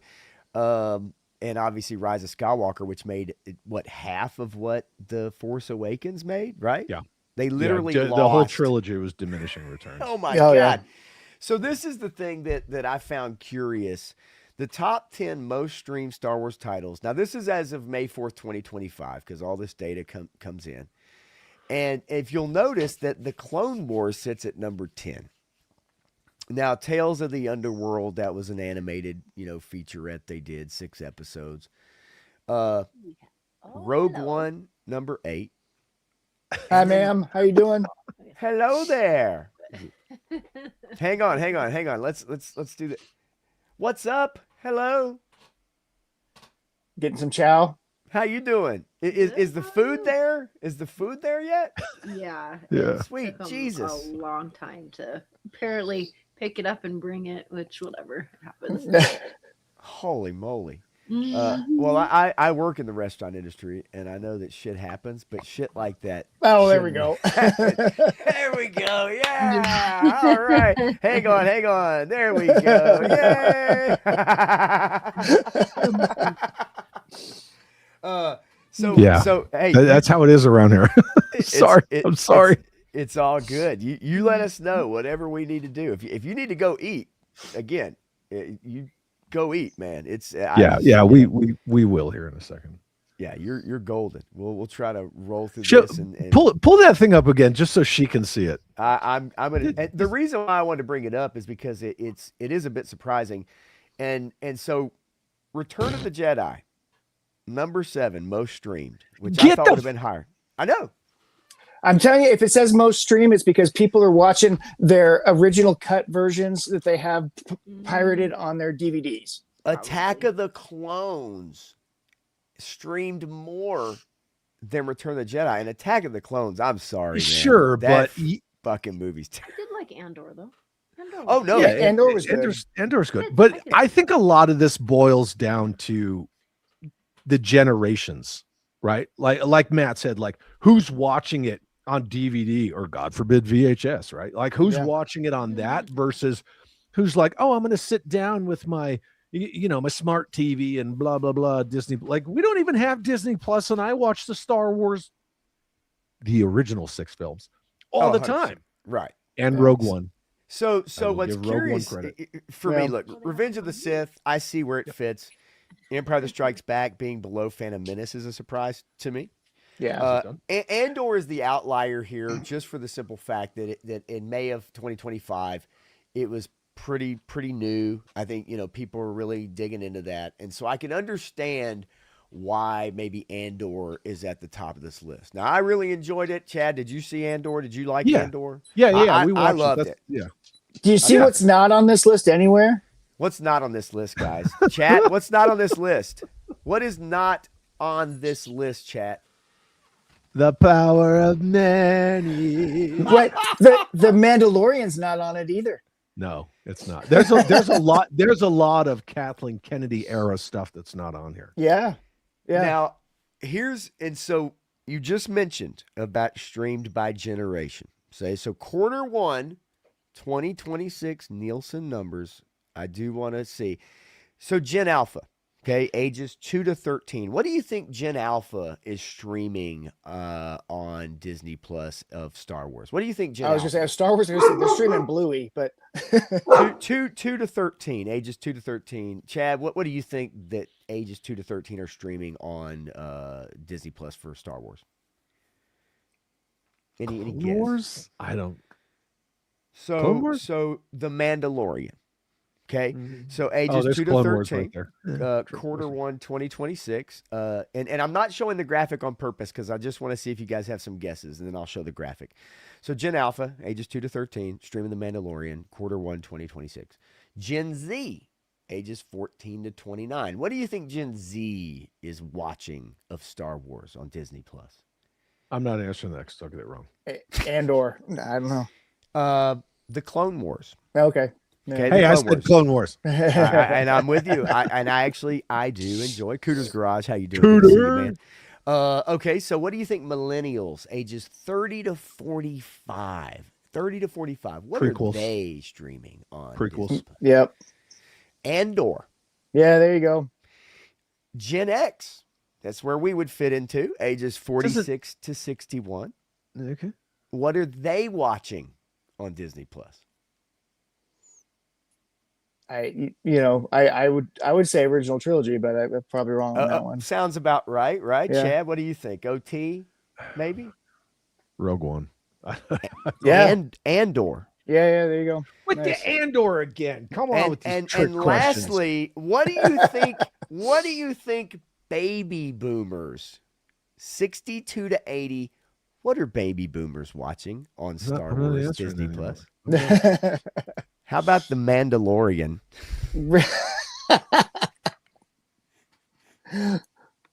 I mean, if it's season 1 and 2, okay. Yeah. But I think anything those are after the only that, ones that that's a people are hard streaming. no. Yeah. Quarter 1, 2026. I think because older people they like the not as aggressive shows. It's got a little baby in it, which he's a 50-year-old baby, but whatever. Okay, but most of this stuff, most of it, was born of streaming. Right. Right? Yes. Yeah. All of this down there, a lot of it it's born of, hey, we have a streaming service. We need content for our streaming service that needs content, and then they just churn it out. Well, I will tell you that every time that I watch Empire Strikes Back, I go get my original theatrical cut version off my shelf and watch that rather than any of the digital upgraded versions or the whatever versions that they threw out there, because I don't like those ones. They just don't add anything to it for me. So Yeah, especially when Luke screams when he goes down. Yeah, right. Like, yeah. You took away any idea of a self-sacrifice with the scream. Yep. Oh, 100%. Yeah. And yeah, absolutely. Yeah, Andor, Rogue One, two of probably my more favorite Disney produced Star Wars. I mean, and Rogue as One's Mark says, solid. Yeah. I do enjoy, and I don't mind going back and rewatching Rogue One at all. If it's on, I'll check it out. Although I don't really watch a lot of TV, so I gotta seek it. But yeah, I think Todd has a point. They watch it with their grandkids. Yeah, that makes sense. But I thought that was interesting. That kind of comes full circle, right? With the 2-year-olds to 14 watching The Mandalorian, and then the boomers watching The Mandalorian. It's kind of, and you may be onto something there with that. Yeah, that's solid. So this is I guess getting into, obviously, this month we've got Mandalorian and Grogu. Now you said season 1, season 2. I'm guessing you dug the part where Luke comes back, right? The last episode, and fantastic, right?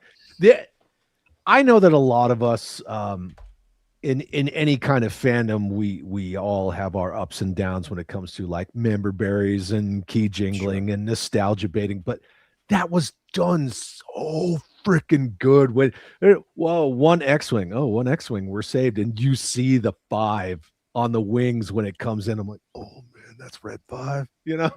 It was so good. Matthew, I don't know about you, but I'm not gonna lie. When I saw that episode and when I saw all that going down, I fucking got emotional. I don't give a shit. Like, I did. I was like choked the fuck up. I was like, this is what we've been wanting to see for a long time. Is this Luke Skywalker period of time? And you remember he was Star a Wars badass Theory going through those guys, right? Star Wars Theory had the biggest Star Wars channel on YouTube, had a very emotional reaction, and Lucasfilm shit all over him. Pablo Hidalgo shit all over him, made fun of him. The official Lucasfilm lore master shit all over the fans.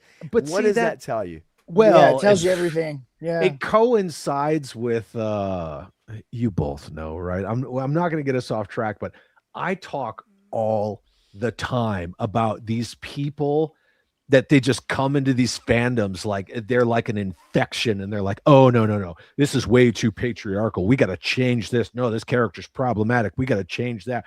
father son and all that stuff. Nah, we don't, because we didn't know our fathers. We're just going to ruin this. And yes, yeah. It's No, not you're just right Pablo on. Hidalgo. It's all of them. Yeah. Kathleen Kennedy. I mean, look what she did with Indy. It's and look what she did with Willow. Well, I couldn't because I tried. You can't watch gone. it. It's not available. You know a show when it costs you more money for the servers to put that shit on to stream it to people who don't watch it. You just get rid of it. You know it's bad shit, right? God, the first movie's so good. Remember how I was talking about? We just watched that trailer, and I said, like, whatever happened to real men? Yeah. You guys remember Mad Mardigan? Yeah, man, he was so boss. They turned he's the general, like a real man. They turned him into a freaking loser in the series. Oh, they talked shit about him in the series. He was the deadbeat. He was the deadbeat. Kind of goes along with what I was saying. Right. Yeah, he was deadbeat dad. He bailed on his responsibilities. And look, so did Han Solo. But he took one in the gut for his kid. Well, you could walk into any old lightsaber, Matthew. Come on. Just walk right into it. It takes no effort. Come on. Yeah, your 3-star, soft little fleshy belly's like butter. I have seen the actual that fan cut with the Jedi theme when Luke comes. I've seen that it is pretty sweet. And but you remember like when Han took that lightsaber in subsequent Disney Plus series, you can come back from being stabbed with a lightsaber. I mean, it's barely twice. a flesh wound these days. It's barely an inconvenience. I mean, if you watch the Boba Fett show, blasters don't do any damage to anything either. I mean, you can get hit with like 16 of them and you're fine. Yeah, absolutely. They did that with Chirrut Imwe in that one scene on Jeddah as well. They did. Is your foot okay? Right. And then he was dodging it and blocking them with his staff. Sure. So that brings me, I guess, because I've been asking people at work, right? I bartend, I talk to people all day long. It's what I do for a living. And I've been asking people recently, the last week or so, hey, are you getting ready for the Mandalorian and Grogu? And the looks that I get from people, the looks of like speaking Chinese to them. This is tracking for an $80 million plus domestic launch over a 4-day. This is less than the Han Solo movie. Yeah. 4-day weekend, 80 million, which I think is actually going to maybe be a bit less. I don't know if it's going to make 60.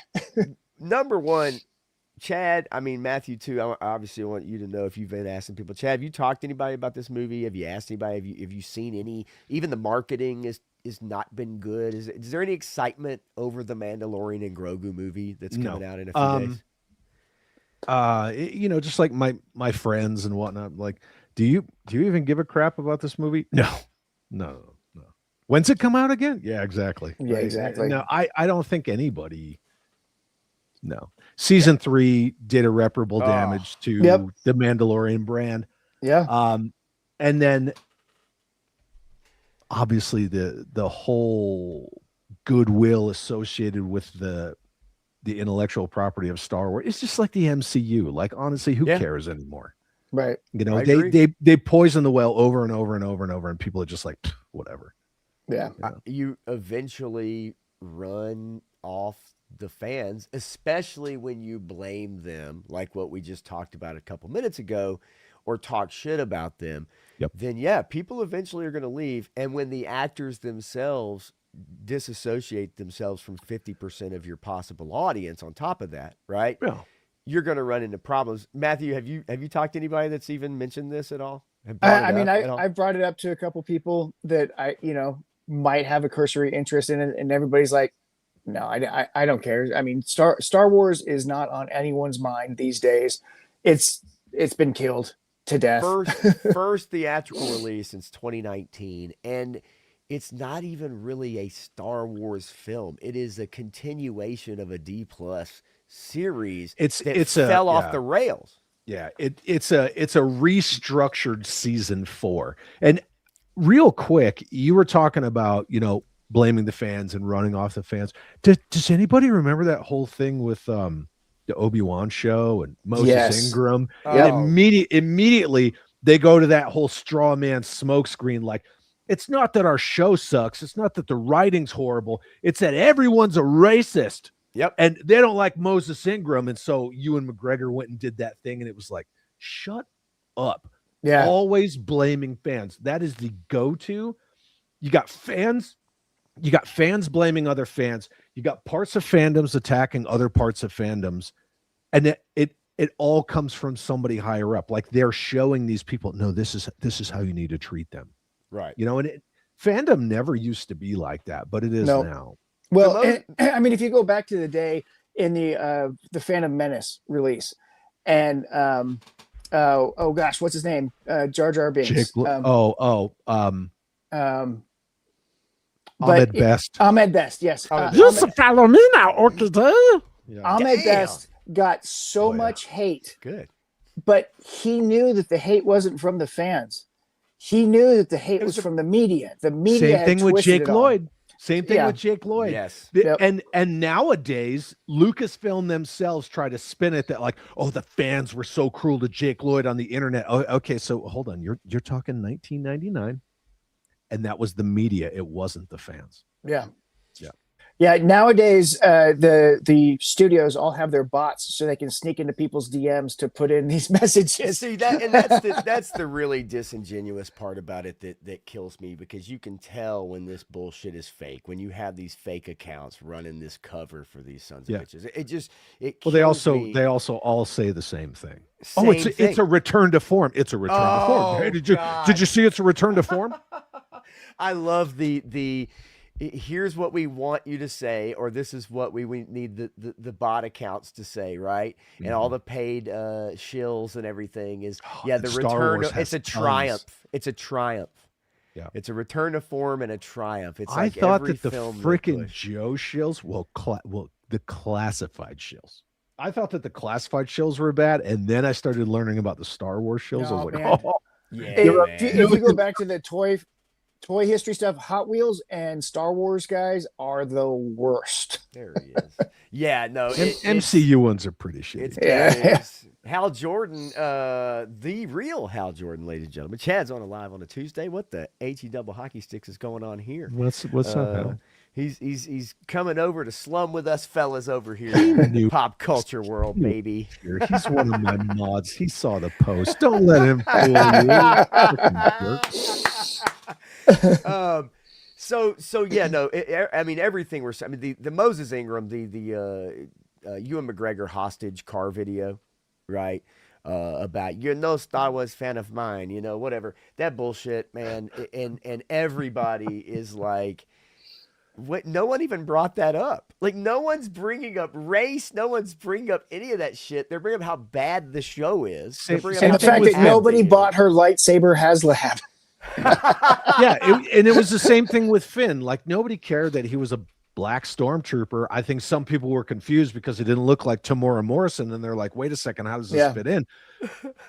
If anything, people were mad that his character turned into like nothing but a side plot and screaming Rey for the rest of the trilogy. Like, they ruined they ruined any kind of character development that guy had, and he's a good actor. Yeah, he is. Yeah. No, he is. It's a shame because he also got caught up into that whole thing of the blame game, and then he's blaming the fans, then he's blaming Disney, then he's back to like, he goes back and forth. Like every interview I ever read with him, it's like he's doing. He thought he was going to get in that Charmin Obey Chinoy Ray movie, and so he turned his ire back to the fans again. That's all. Yeah, no, that's exactly what happened. But yeah, because he was pissed at Disney. He was pissed at Disney for shrinking him on the posters and taking away his character development. Or Ryan Johnson did that. They were kowtowing to China. Yep. Oh, 100%. Yeah, you're right. And obviously, because China's not racist, America's racist. No. I mean, if you want a homogeneous society, I mean, China and Japan are very much, and Poland. And Poland. And Poland don't play. And if you talk to most people, like 3-star says here too, I was down with Finn being the star. Yeah, and that's Finn should have been. I mean, that's what everybody thought from the trailer when they show him with the Absolutely. lightsaber. I mean, but Yes. it was one of his gotcha. Like Yep. the entire sequel trilogy turned into like not only the mystery box thing, but gotcha moments. Oh, gotcha. Oh, you thought this guy was this? Gotcha. You thought that Snoke was that? Gotcha. You thought Palpatine was dead? Gotcha. It's really a shame because they did have the Colonel there to really develop that story, and then the second movie they immediately turned him into a punchline. Right, Yep. he's out there with the shit leaking out of his suit. Well, and all this that is what stuff, happens and when he's you go into slipping something and without a sliding plan. and- yeah, no, you're What absolutely happens right, when you Matthew. hire Ryan Johnson? Yes, I mean, and look, Colin Trevorrow, his idea for Duel of the Fates it was way better. It would have Yeah. saved that whole trilogy. Yep. And all he said was, "Hey, can you not kill Luke?" yeah. And then he came back again later. You know, Carrie Fisher's kind of dead. Could you not kill Luke instead? No. We're fucking killing Luke. We hate Luke Skywalker. As much as I despise Mark Hamill, the person, Yeah. he Oh, did warn us like 100 times during Jake Skywalker Skywalker. for that movie. He warned us. He told us this isn't my Luke. This is. He literally was making comments, and then he'd have to kind of reel it back in an interview. He warned us many times before that movie came out, and I don't think anybody bought it until they went to go see it. And that's you're right. I mean, it's unfortunate and also, unfortunately, there's a rumor going around, guys, that Disney is wanting to erase or retcon the sequel trilogy. Yes. Okay, so this thing comes up every year. Okay. Every year, the same article comes out again. But Yes. they've been omitting it from timelines now. Yes. Yes. I guess my question is, do we really think now that Dave Filoni is fully in charge, do we think that that's even a possibility? Because personally, all roads unfortunately lead to Jake Skywalker, and they do lead to Rey. And I know there's been no movement on the Rey movie, but even this Mandalorian Grogu movie is set in a time period, and it somewhat leads to the sequel trilogy. Do you think there's any chance they could retcon or cancel it? No, they had one opportunity, and that was at the end of season 2 of The Mandalorian. That was their moment. If they had taken Grogu and made him Luke's apprentice and built the academy based off of that, it would have been a different timeline than what we knew from a sequel trilogy. So that could have been an offshoot timeline, and you could have done something different in that verse and kind of forget about this other one and call it alternate whatever. They can't pull back on it now. I what do think you a think? couple things. So one, Dave Filoni, he built himself a trap door because you have the world between worlds. Yep. Right. I always, not so jokingly, but I always said you should have started episode 9, right? Because even Abrams and Johnson were going back and forth. He should have started episode 9 with Luke waking up from a Force dream, and all of episode 8 was a, hey, if you don't train her, this is what's going to happen. Yeah. And I'm just good with erased episode 8 like that. That's what I would have done. But Right. we all have our own, I would have done this. But Yeah. I think I agree with Matt, but I also think that at any point they could just boop. The only thing really, really stopping them, a couple of things. One, they tried to do a movie with one of the original trilogy characters, right? With one of the Holy Trinity. They tried to do it with Solo and Alden Ehrenreich. Nobody bought it. And so they learned, like, okay, it's going to be really hard to replace, Hamill, blah, blah, blah, blah, blah. The other thing is, Carrie Fisher's dead. Mm-hmm.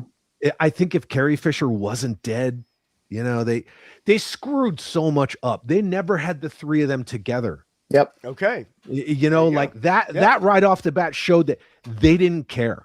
Yep. And I have always said that Kathleen Kennedy's Lucasfilm is very much like Chris Cox's Hasbro. It's very much like whatever, who cares? They'll buy it. You know what I mean? It's very much just like a hubris. Like they think that it's this too big to fail. Oh, it's too big to fail. No, it's not too big to fail because they showed it with Star Wars. Star Wars is moribund. It's dead. They killed it. Mm-hmm. They killed it. If they had come out of the gate, okay, let's say they did The Force Awakens. They got all that hype. They do Rogue One. Where's the frickin' Darth Vader Jedi Purge movie? Yep. That everybody wanted to see. Where's the Vader Purge movie? He doesn't have to be a good guy. Just, make him like Mel Gibson in Payback. He's not a nice guy. Man, look, I'm with you, and I have problems with how they're using Vader. I've been watching Maul Shadow Lord. I have a problem with them popping Vader out and people escaping from him all the time, and then they fight him again and they escape from him again, and it makes him worthless, useless. But I also don't want to hold you up, Chad, from being able to go eat dinner, dude. Like, and look, hey, shit happens. I'm glad you're able to jump on with us. Your Star Wars knowledge, however, I'm so glad, because a lot of your thoughts are the same thoughts Matthew and I have. We're all on the same page with that. So, I obviously I don't know about Matthew. I can't speak for him. I did kind of go around him and do an end around and invite you on the show. I probably should have said something to him. Yeah, but Matt and I are bros. We're cool. I'm a terrible streaming partner.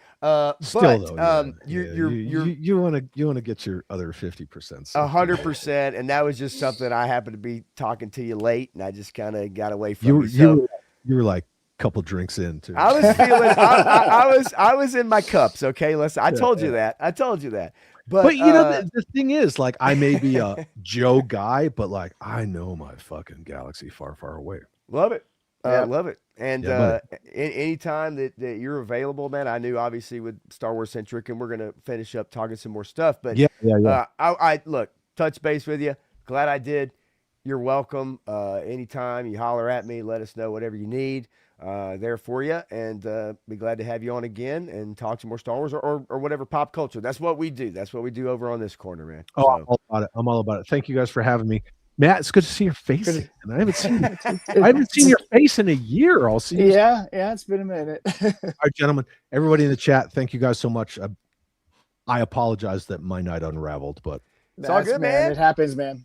It's all good. I appreciate you being here. Thanks, man. May the force be with you. See, the power of many. Oh no. Stop it.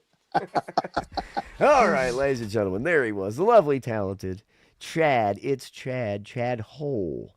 I reached out to him and I was like, talking and before, actually, hang on, let me. There we go.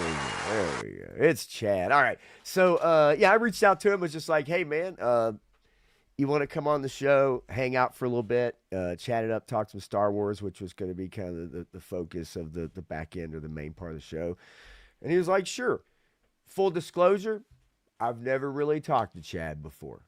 I know Matthew has, but I reached out to him. He was super cool. And we had a great conversation, and so I was glad he was able to come on. I wish he was able to here to hang out for a bit longer, because I think, like I said, Matthew, I think his thought process with a lot of this is really in line with how you and I, think I mean, we have some similar streams of information. Yeah, no doubt. And so, but I did want to get into what.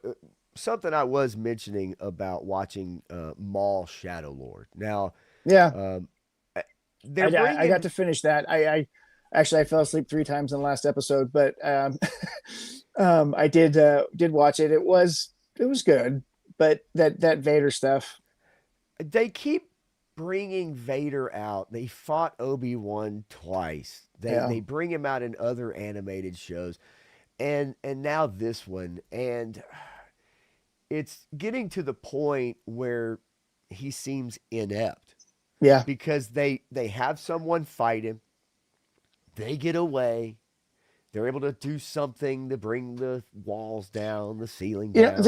This goes to with everything. It's why you don't want to do an origin story. It's why you don't want to do backstories on all these characters. The mystery is far better than anything that you're going to create, right? You look at just stormtroopers. Stormtroopers in Star Wars were formidable. Okay, even the clones were formidable warriors, right? And then you get to Disney Star Wars, and every stormtrooper is an incompetent buffoon, right? And the leaders, the generals, the commanders, are screaming red-haired idiots, right? I mean, they're and you've got Kylo Ren who's smashing stuff like a guy throwing a temper tantrum with a lightsaber, right? And then now you're doing that same thing to Darth Vader, which I mean, you had this development, and then you have the Clone Wars, and you have this kind of whiny kid that morphs into this pretentious teenager young man who then becomes Vader. Okay, they did a little disservice to him there by learning too much about his backstory. And now the more you put him on screen, the more you show how incompetent he was. I mean, he needs to be murking people, or what's the point? It's murking people or not on screen. Yeah. And I get it, and I think that, look, the enticement of being able to bring this character out, it's a member berry. Everybody knows who it is. It's voted like the number 1 or 2 top villain in movie history every year, every list. So yes, the ability to bring someone out and use a character like that, I fully understand. It's of how they're doing it. And we also have to understand, look, Maul Shadow Lord, I like it. I do think it's good. It does have some things here or there. I also understand how much they wanted to have Maul fight Vader. Okay? Yeah. I get it. But we have to think about them not just overusing, but how they use Vader, and it diminishes his abilities, and it diminishes how imposing he is when people keep escaping from him, and they keep getting away from him, and it happens over and over now. And so I don't know how you remedy that problem other than not using him. Right. They also have the problem of they can't establish any more villains in the universe because they really screwed up Thrawn. And that makes me so mad. What do? You don't. You haven't been able to establish any great villains aside from Vader. They mess up Thrawn, and then the bounty hunter that was in the Book of Boba Fett, Cad Bane. They killed him off in the Book of Boba Fett, which was a great character from the Clone Wars. A great character. Did they kill him off? Because Timothy Oliphant's character had the end credit scene where he wasn't dead.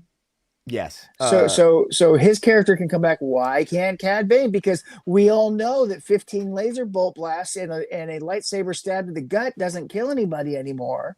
Dude, just dust it off, man. Stu for lunch. Good to see you, man. And hey, go get some sleep, brother. Don't let us keep you up. I'm glad that you were able to swing in here and hang out. Thanks for hanging with us. I always appreciate you, man. Like I said, y'all lick that like button. Don't be scared. Mother Slugs, is Vader really the most powerful? I mean, Yoda talked for years, hundreds of thousands of years, and got beaten seconds by Sidious. Yeah, I mean, the Sidious fight too. I did enjoy that, though. I'm not gonna lie. I did enjoy that fight. Here's the way that the Force works, right? Is you have the light side and the dark side, and they are distributed amongst the beings that tap into their usage. How many light side users did they have? So all of that force was redistributed to all of those people. How many dark side users did you have? 3, 4, right? Okay. I mean, you had a handful of those. So you have all of this dark force power, half of the force, in a small number of individuals, versus the light side of force spread out amongst all of those people across the galaxy. So yeah, that's how Sidious could defeat Yoda so easily, because he was diminished at that time. Yeah. And then after the purge, he became a whole lot more powerful, being the fact that he was one of the survivors. And I'm okay, with that. Like I really am. Like I'm okay with that, and I understand at that moment what was going on, and in that movie, and I could see Yoda at a disadvantage, right? And you're in the Senate, Senate chamber basically, and then shows you just how powerful Sidious is, in that moment too, right? I mean, it's pretty wild. But for Vader in particular, it's just, and I get it. I guess if you want to go through and say how many times did Sidious send him out to hunt down this or find this or do this, people got away, whatever over the course of 18 years or whatever it was, right? That he was Darth Vader.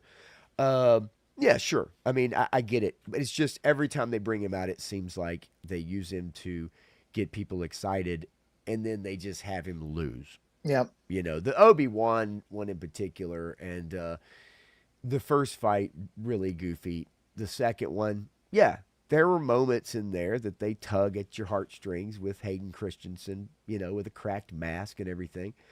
But I just feel like they need to be judicious with Vader, and I felt like they could have gone a different direction at the end of season 1, Maul Shadow Lord. Although, again, I still do like it. I'm not going to lie. I still do like it. Yeah, and I recommend it. I do recommend it for people to check out. I mean, if you're a fan of Clone Wars and you followed it all the way through to the Fall of Mandalore and all that stuff, then you're going to want to see this, right? And then, after this, obviously, is Rebels, is the stuff that happened there. So, there's a good timeline there of animated shows that tell a fairly good story.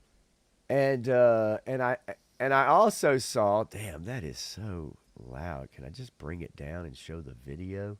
Yeah, 3-star, 2 sides to every schwatz. I did want to show this because it was mentioned earlier. We were talking about the pivot away from the sequel trilogy and everything. And now, the Galaxy's Edge is now pivoting away from the sequel trilogies, and they're bringing in the OT characters. They've got Vader walking around now. They have this Leia walking around now. She never wore anything like that. That's an odd outfit. This outfit is from one of the comics, if I'm not mistaken, possibly from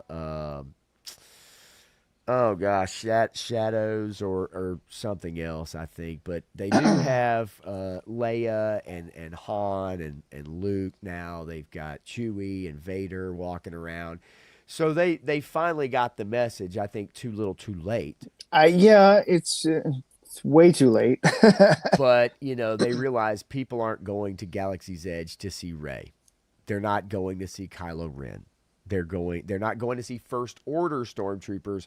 They're going to see OG stormtroopers. Yeah, everybody wants the original stormtroopers. Everybody wants Vader.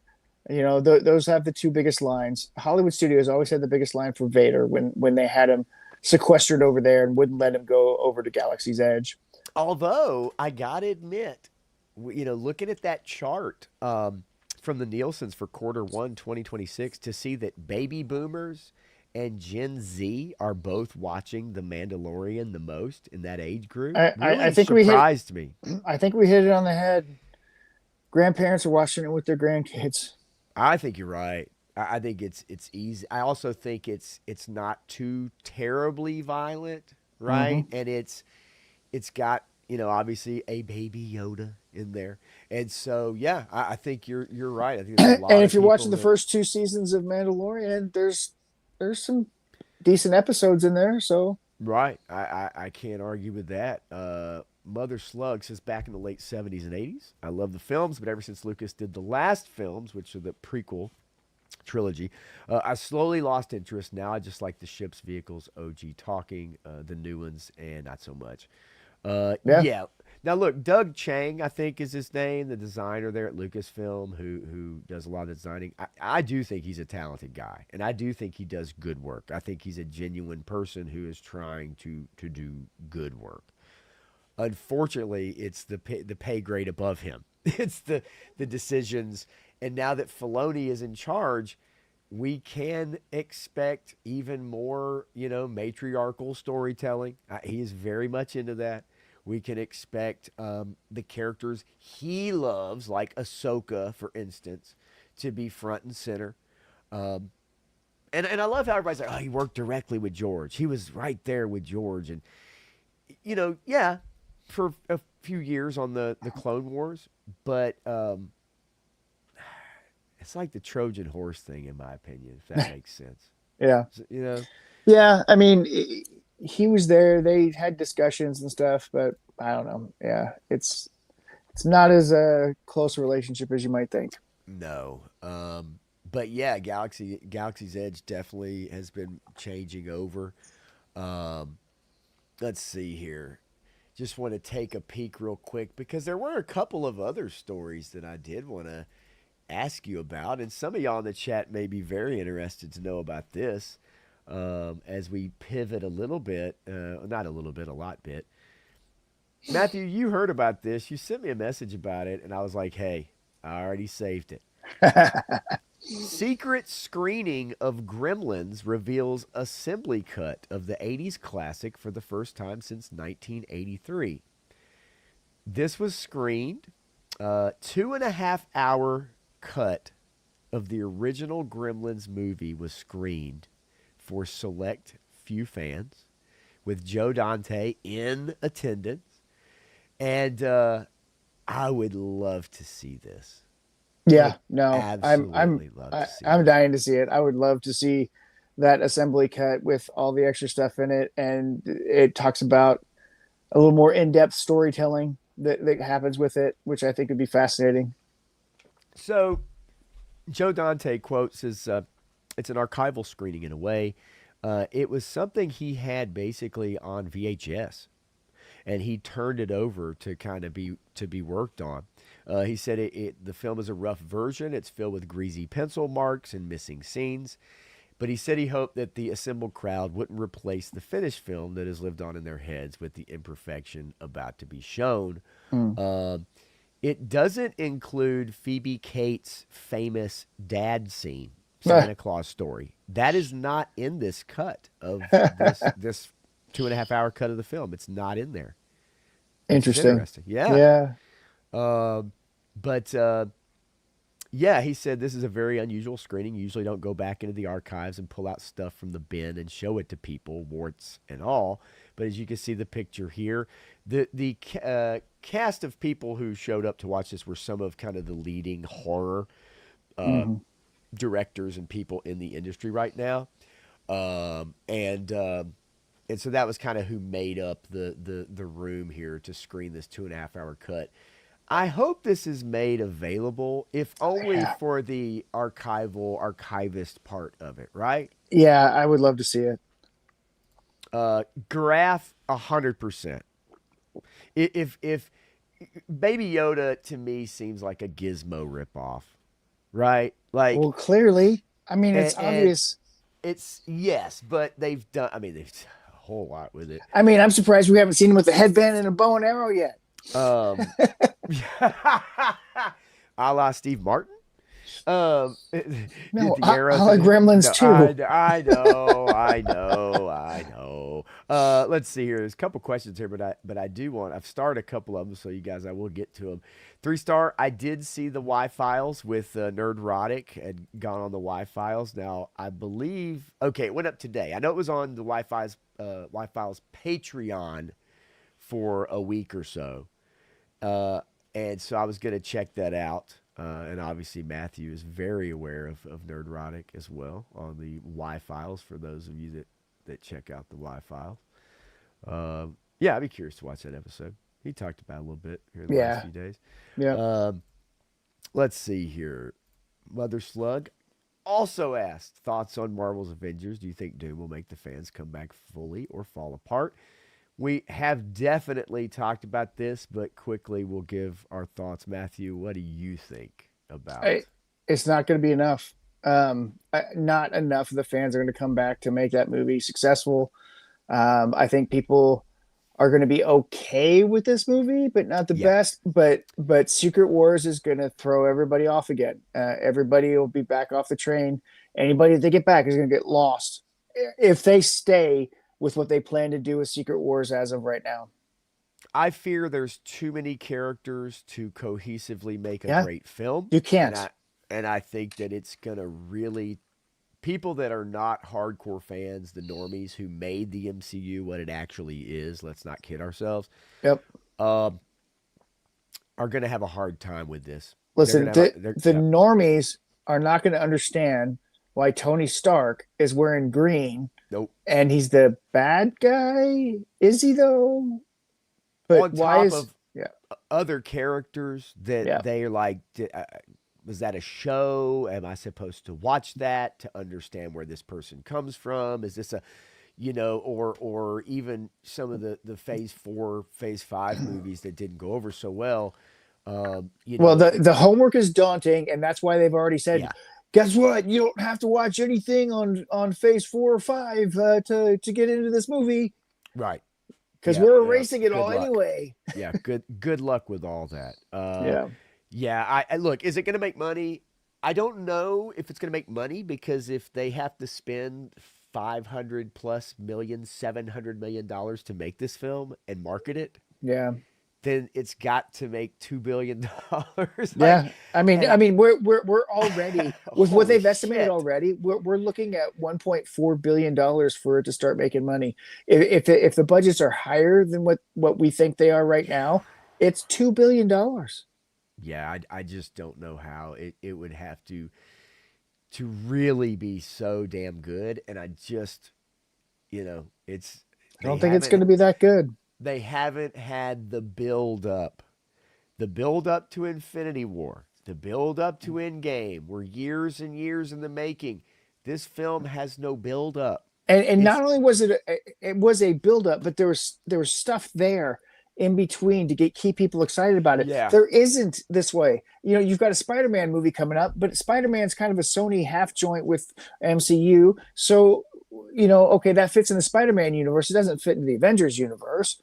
I mean, it does, but it doesn't, right? No. And so it's going to be its own thing. And like I said, I still think that's going to be the biggest movie of the year. But and look, Spider-Man will do well. I think Doomsday will have big numbers. It's just, is it enough to even make it? I don't think they're planning on making money with it.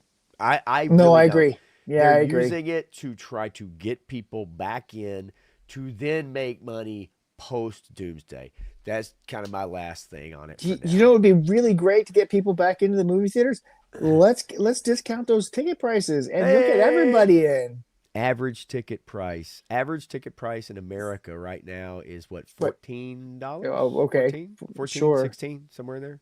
14, yeah. 16. I didn't think it was that low, but yeah, I guess.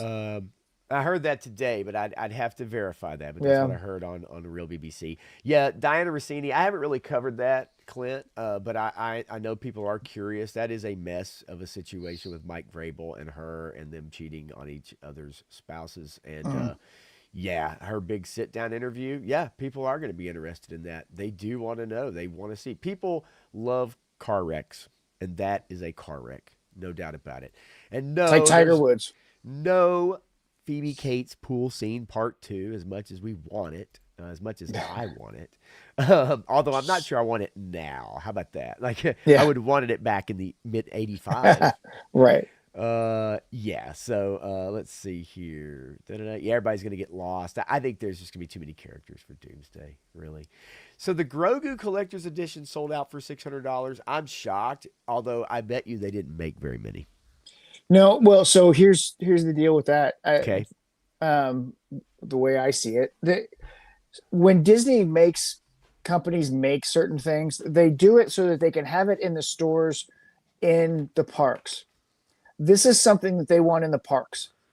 So if it's sold out, I don't know how many people are actually going to get them, but they're going to throw this into the parks so that when you go to Galaxy's Edge, you can get your $600 animatronic Grogu figure. And so, I mean, there's going to be that kind of market there. Beyond that, I don't know. That's why they do the pre-orders and stuff.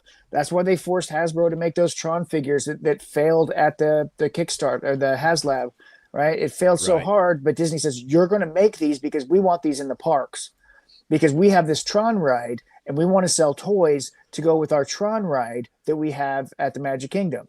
And I get it. I mean, look, if it's so, that's great. I just $600, man. That's a lot. I mean, that's a lot. Damn lot to ask of people for a toy that had a peak 4 years ago. 4 or 5 years ago. Travis Mitchell, how you doing? How's it going? How's it going with you, Travis?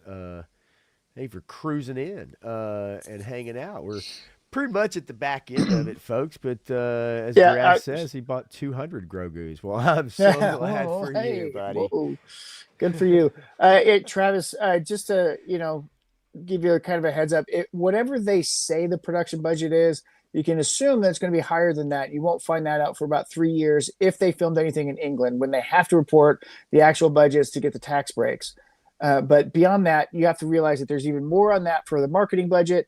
So when you have a production budget, you add $200 million for marketing, and then on the box office side of things, you have to more than double. So we'll round out and say you have to triple the production budget to make a profit from the box office, because you have to consider that the foreign box office, they get 10 to 25% of the foreign box office. They get 25, 30% of the box office here in the United States. So whatever money that it says that it makes, you have to round that down. And that's why it has to be triple whatever the box office says it is before we hit profitability. Right. And so if we know that they've spent $400 million on this movie, and they've already spent $200 million in marketing, right, or $300 million, whichever it is, but they're estimating that they have spent $700 million on this movie already, which means that if we shortchange them and just say double it, we're looking at $1.4 billion before it hits profitability. Look, I think it's going to draw in a bunch of bucks. I just don't know if it's going to be profitable. You know, that's the key. And again, I don't think they necessarily are planning on it. I think and then the IMAX problem, right? So they make a whole lot more money for screening it on IMAX, but guess what? Dune has priority over the IMAX screenings in the same time frame, because they come out at the same time for 3 weeks. Yep. And so Disney is trying to convert a bunch of theaters for this new special infinity screenings that they're going to put up there, so they can charge people more money to go see it at that theater. So they're going to price people out of seeing the movie already and reduce the number of screens that the average person can go see it to go see it on an Infinity X screen. Right. So they're trying to scam their way into increasing their box office numbers artificially by having less people come to see it. It's the same thing that the comic book industry has been doing for the last 30 years. They've been raising their prices as they lose customers. And the Infinity Vision thing, right? So they're going to do, hey, go to this theater, right? They're not actually making brand new screens. They're going to recommend screens for you to go see this movie on. They want you to go see Infinity War Endgame, put those that's out. right. Yep. So it's and look, hey, marketing, they're going to try to throw everything at the wall to see what can stick. And so we'll see. We'll see what that looks like leading into Secret Wars after that, and if they decide to recast, decide to recast the people. Cooking with Eric saying that they bought their own product with the $600 Grogu, and 3-star. And wait, that's a real thing, by the way. That would not shock me at all. That's how they show profitability sometimes, is Disney sells the movie to the streaming service, which is themselves, and then they broadcast it back. So they have to count the streaming service purchasing this movie for streaming onto the budget for that movie to say, look, it made money because we streamed it. Yeah. And that's so it's a shell game. You think Punk is going to buy him a $600? Hell no. But I love that comment. That is great. Clint's asking if Slice and Dice is worth $70. What do you think? Slice and Dice are great figures. They come with a lot of accessories. There's a lot of good stuff in that box. Some of the weapons look cheap as fuck, but I think the set works really well for a $60 set. At most. A $60 set. I would say $55 would be a great deal on it. 60 would be about right. Anything more than that, if you really love the characters and you have to have them, $70 isn't too bad of a price, but it seems like a little high price because I've seen some of them on discounts in some places. They're starting to show up at Ross's. So hey, just keep an eye. Yeah, I guess the new normal price-wise is what you have to now take into consideration when you're thinking about these things, right? What are they charging now for these 2-packs or these Well, deluxe figures and stuff. It's like what the that. circle was talking about, right? I mean, are we getting priced out of this? Or Punk was talking about it. Yeah, Are we getting priced out of this? And yeah, absolutely. those are difficult Absolutely. decisions that people have to make, even if you are a big fan, and you really love this stuff, man.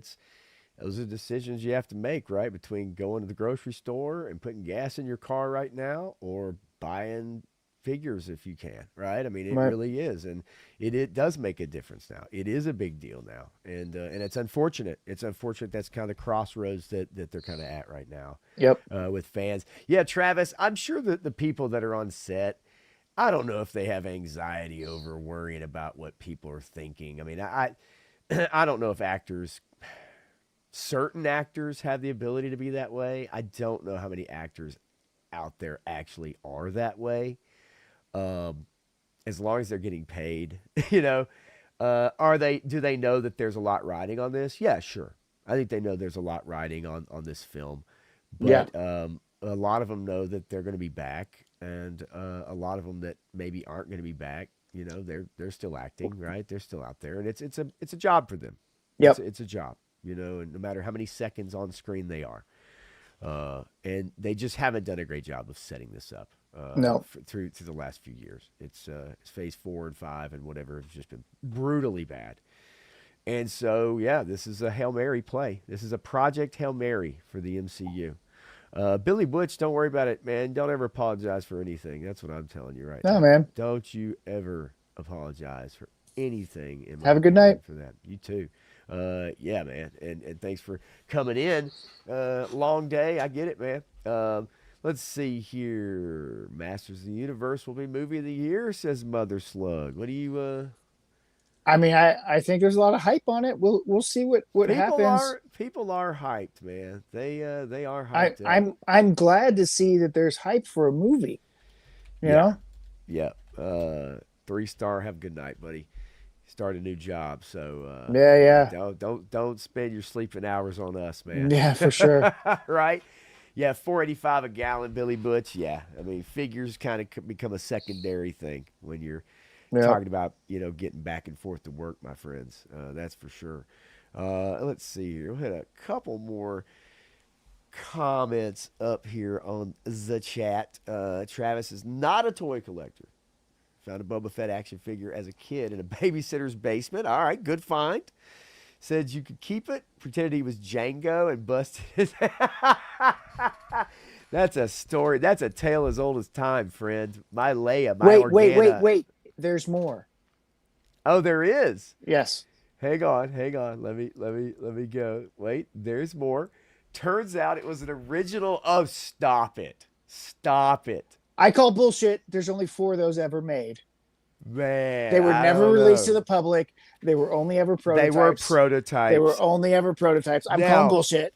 I do have still my Boba Fett in my Vader case over here. I still do have him, but my Leia Organa, she's missing a head, and I do not know what happened to it. It could have been my son. He ripped the arm off of my original Jabba the Hutt figure. Oh no. Yeah, he didn't rip it off. He dropped him on the floor and his arm popped off. But it was my OG Jabba that the tail, right, the arms, right, and the head moves. Yeah, he's missing an arm now, and that is a damn shame. Not that it's not worth anything, of course, but all my Star Wars figures are in brutal shape, honestly. But I like still having them. Cooter's Garage says, I'm looking forward to Masters of the Universe more than Doomsday. I think there's a lot of people that I absolutely agree with that. I think I mean Motu, in our circles is going to be huge globally or for the normies. I don't know how much they're going to care about it as much. I don't think so. But I think it's going to do well. I think it's going to do pretty well.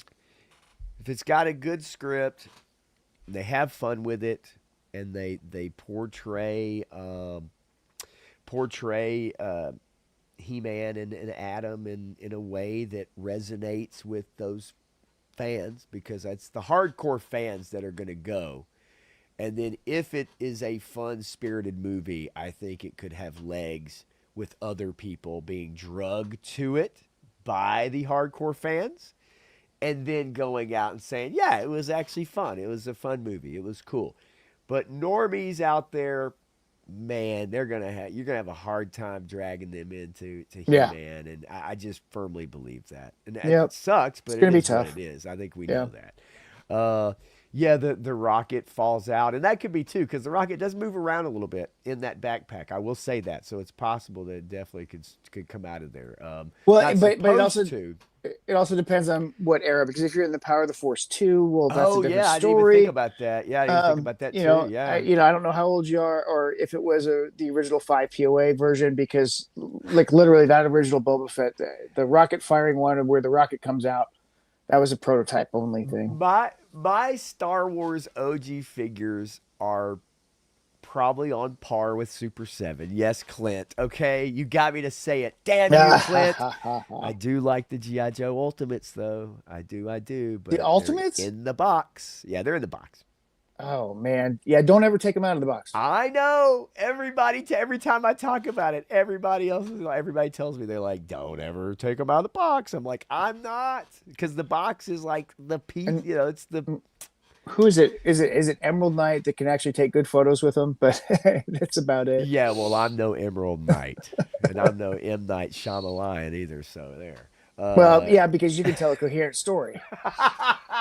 Usually to my bar patrons. No doubt about it. Joe Fan 84 says my friend threw my camo Hall of Fame Duke and broke his arm. Oh no. He threw it up. I say he's playing with it and threw up. I'm like, well, that's even worse. Hey, if your son wants to see He-Man, that's at his awesome. Age, that's great. That's awesome. Love that. I had a friend who would strap action figures to his model rockets so that they would explode, and tape the nose cones closed so they'd all explode at the top. Oh, sure. I do remember some figures that I had. They were like BB Buddy, G.I. Joe figures, like off-brand. I remember strapping them to some like rockets that we had fireworks and sending them up or trying to. They were just too heavy. They're just too heavy, and they just wouldn't get off the ground. Or if they did, they barely. You got to use the D engines, man. The D engines work great for that kind of stuff. Okay, I'll remember that in the future. Let's see here. Yeah, Cringer. Nah, I guess we haven't heard him talk at all. Is Cringer being voiced by Jeff Goldblum going to be as infatuating as Donald Glover voicing Yoshi? And I'll be honest with you, man. Oh my God, seriously. I don't know if I want a Jeff Goldblum Cringer talking. I just, man. He's got the neuroticism down, right? But I don't. Yeah, I guess. I don't know. We'll see. We'll see. Yeah. It's and Motu, new game, new figures. They're going all out, and I'm glad they are. I did get the free comic book day Motu book that they put out, so that was interesting. The movie. I can't wait to go see it though. I think it will be fun, and I think it'll be fun first weekend, and it'll be fun to go with people who are fans. And I think that'll be that shared experience of watching a He-Man movie with fans. I think that will be a lot of fun. Yep, definitely. Let's see here. Hey, look, mom shopping stories about Ninja Turtles. Damn, that's good stuff. Jar of peanut butter. Travis, what the HE double hockey sticks is going on there? Ninja Turtles and peanut butter. It's terrible. Hey, I've got a Superman peanut butter story. Fire away, friend. So back in the day, they made themed peanut butter, right? And so they had Superman peanut butter, and I loved my Superman peanut butter, and it was so awesome. And then one day, I'm taking it out of the pantry, and it slips out of my hand, and it falls down, and it shatters all over the thing because it was a glass jar, right? And so we had to, go clean all that up. And I said, well, I guess you don't like Superman peanut butter because you dropped it. So no more Superman peanut butter for you. What? How the heck? How do you come to that conclusion? Well, it was a glass jar, so they were going to buy glass again. So Oh, I everything, get you know, it. they had just started making the plastic ones. So we're like, Right. okay, I guess we got to get the Man, plastic ones because the kid's getting it out of the cupboard. the Superman peanut butter, absolutely. Definite remember for sure. No doubt about it. Now, Clint says he has a Spider Man peanut butter story. This could get out of control. Is it? Thwip, thwip. I don't know, man. How many more peanut butter stories are out there? Could be a lot, actually. Well, yeah, Actually, probably a never lot. mind. Yeah, I don't even. Don't answer that question. Don't answer. Don't. As Mother Slug. There you go. There you have it. Right there you go. That's it. It's opened it right up. Okay. I had all my Star Wars figs neatly lined up on a shelf Dad built for me. Joe Fan 84 says, my sister tied up all my Star Wars figs together and then to my door handle. So when I opened my door, figures went flying. What the hell? What the hell? Oh, my God. man. And Clint, listen, you know, when you put it like that, Clint, now you're really like, I got to tell you, I can't tell you on the stream. I've got to tell you in person because it's that peanut butter stuff. And it involves your brother. Oh no! Stop it! Say it ain't so. Okay, all right. Lord have mercy. So, Matthew, anything coming up here for you on the Instagram? Hey, Instagram you know, feed? What you got going on the Instagram? I've always got something going on.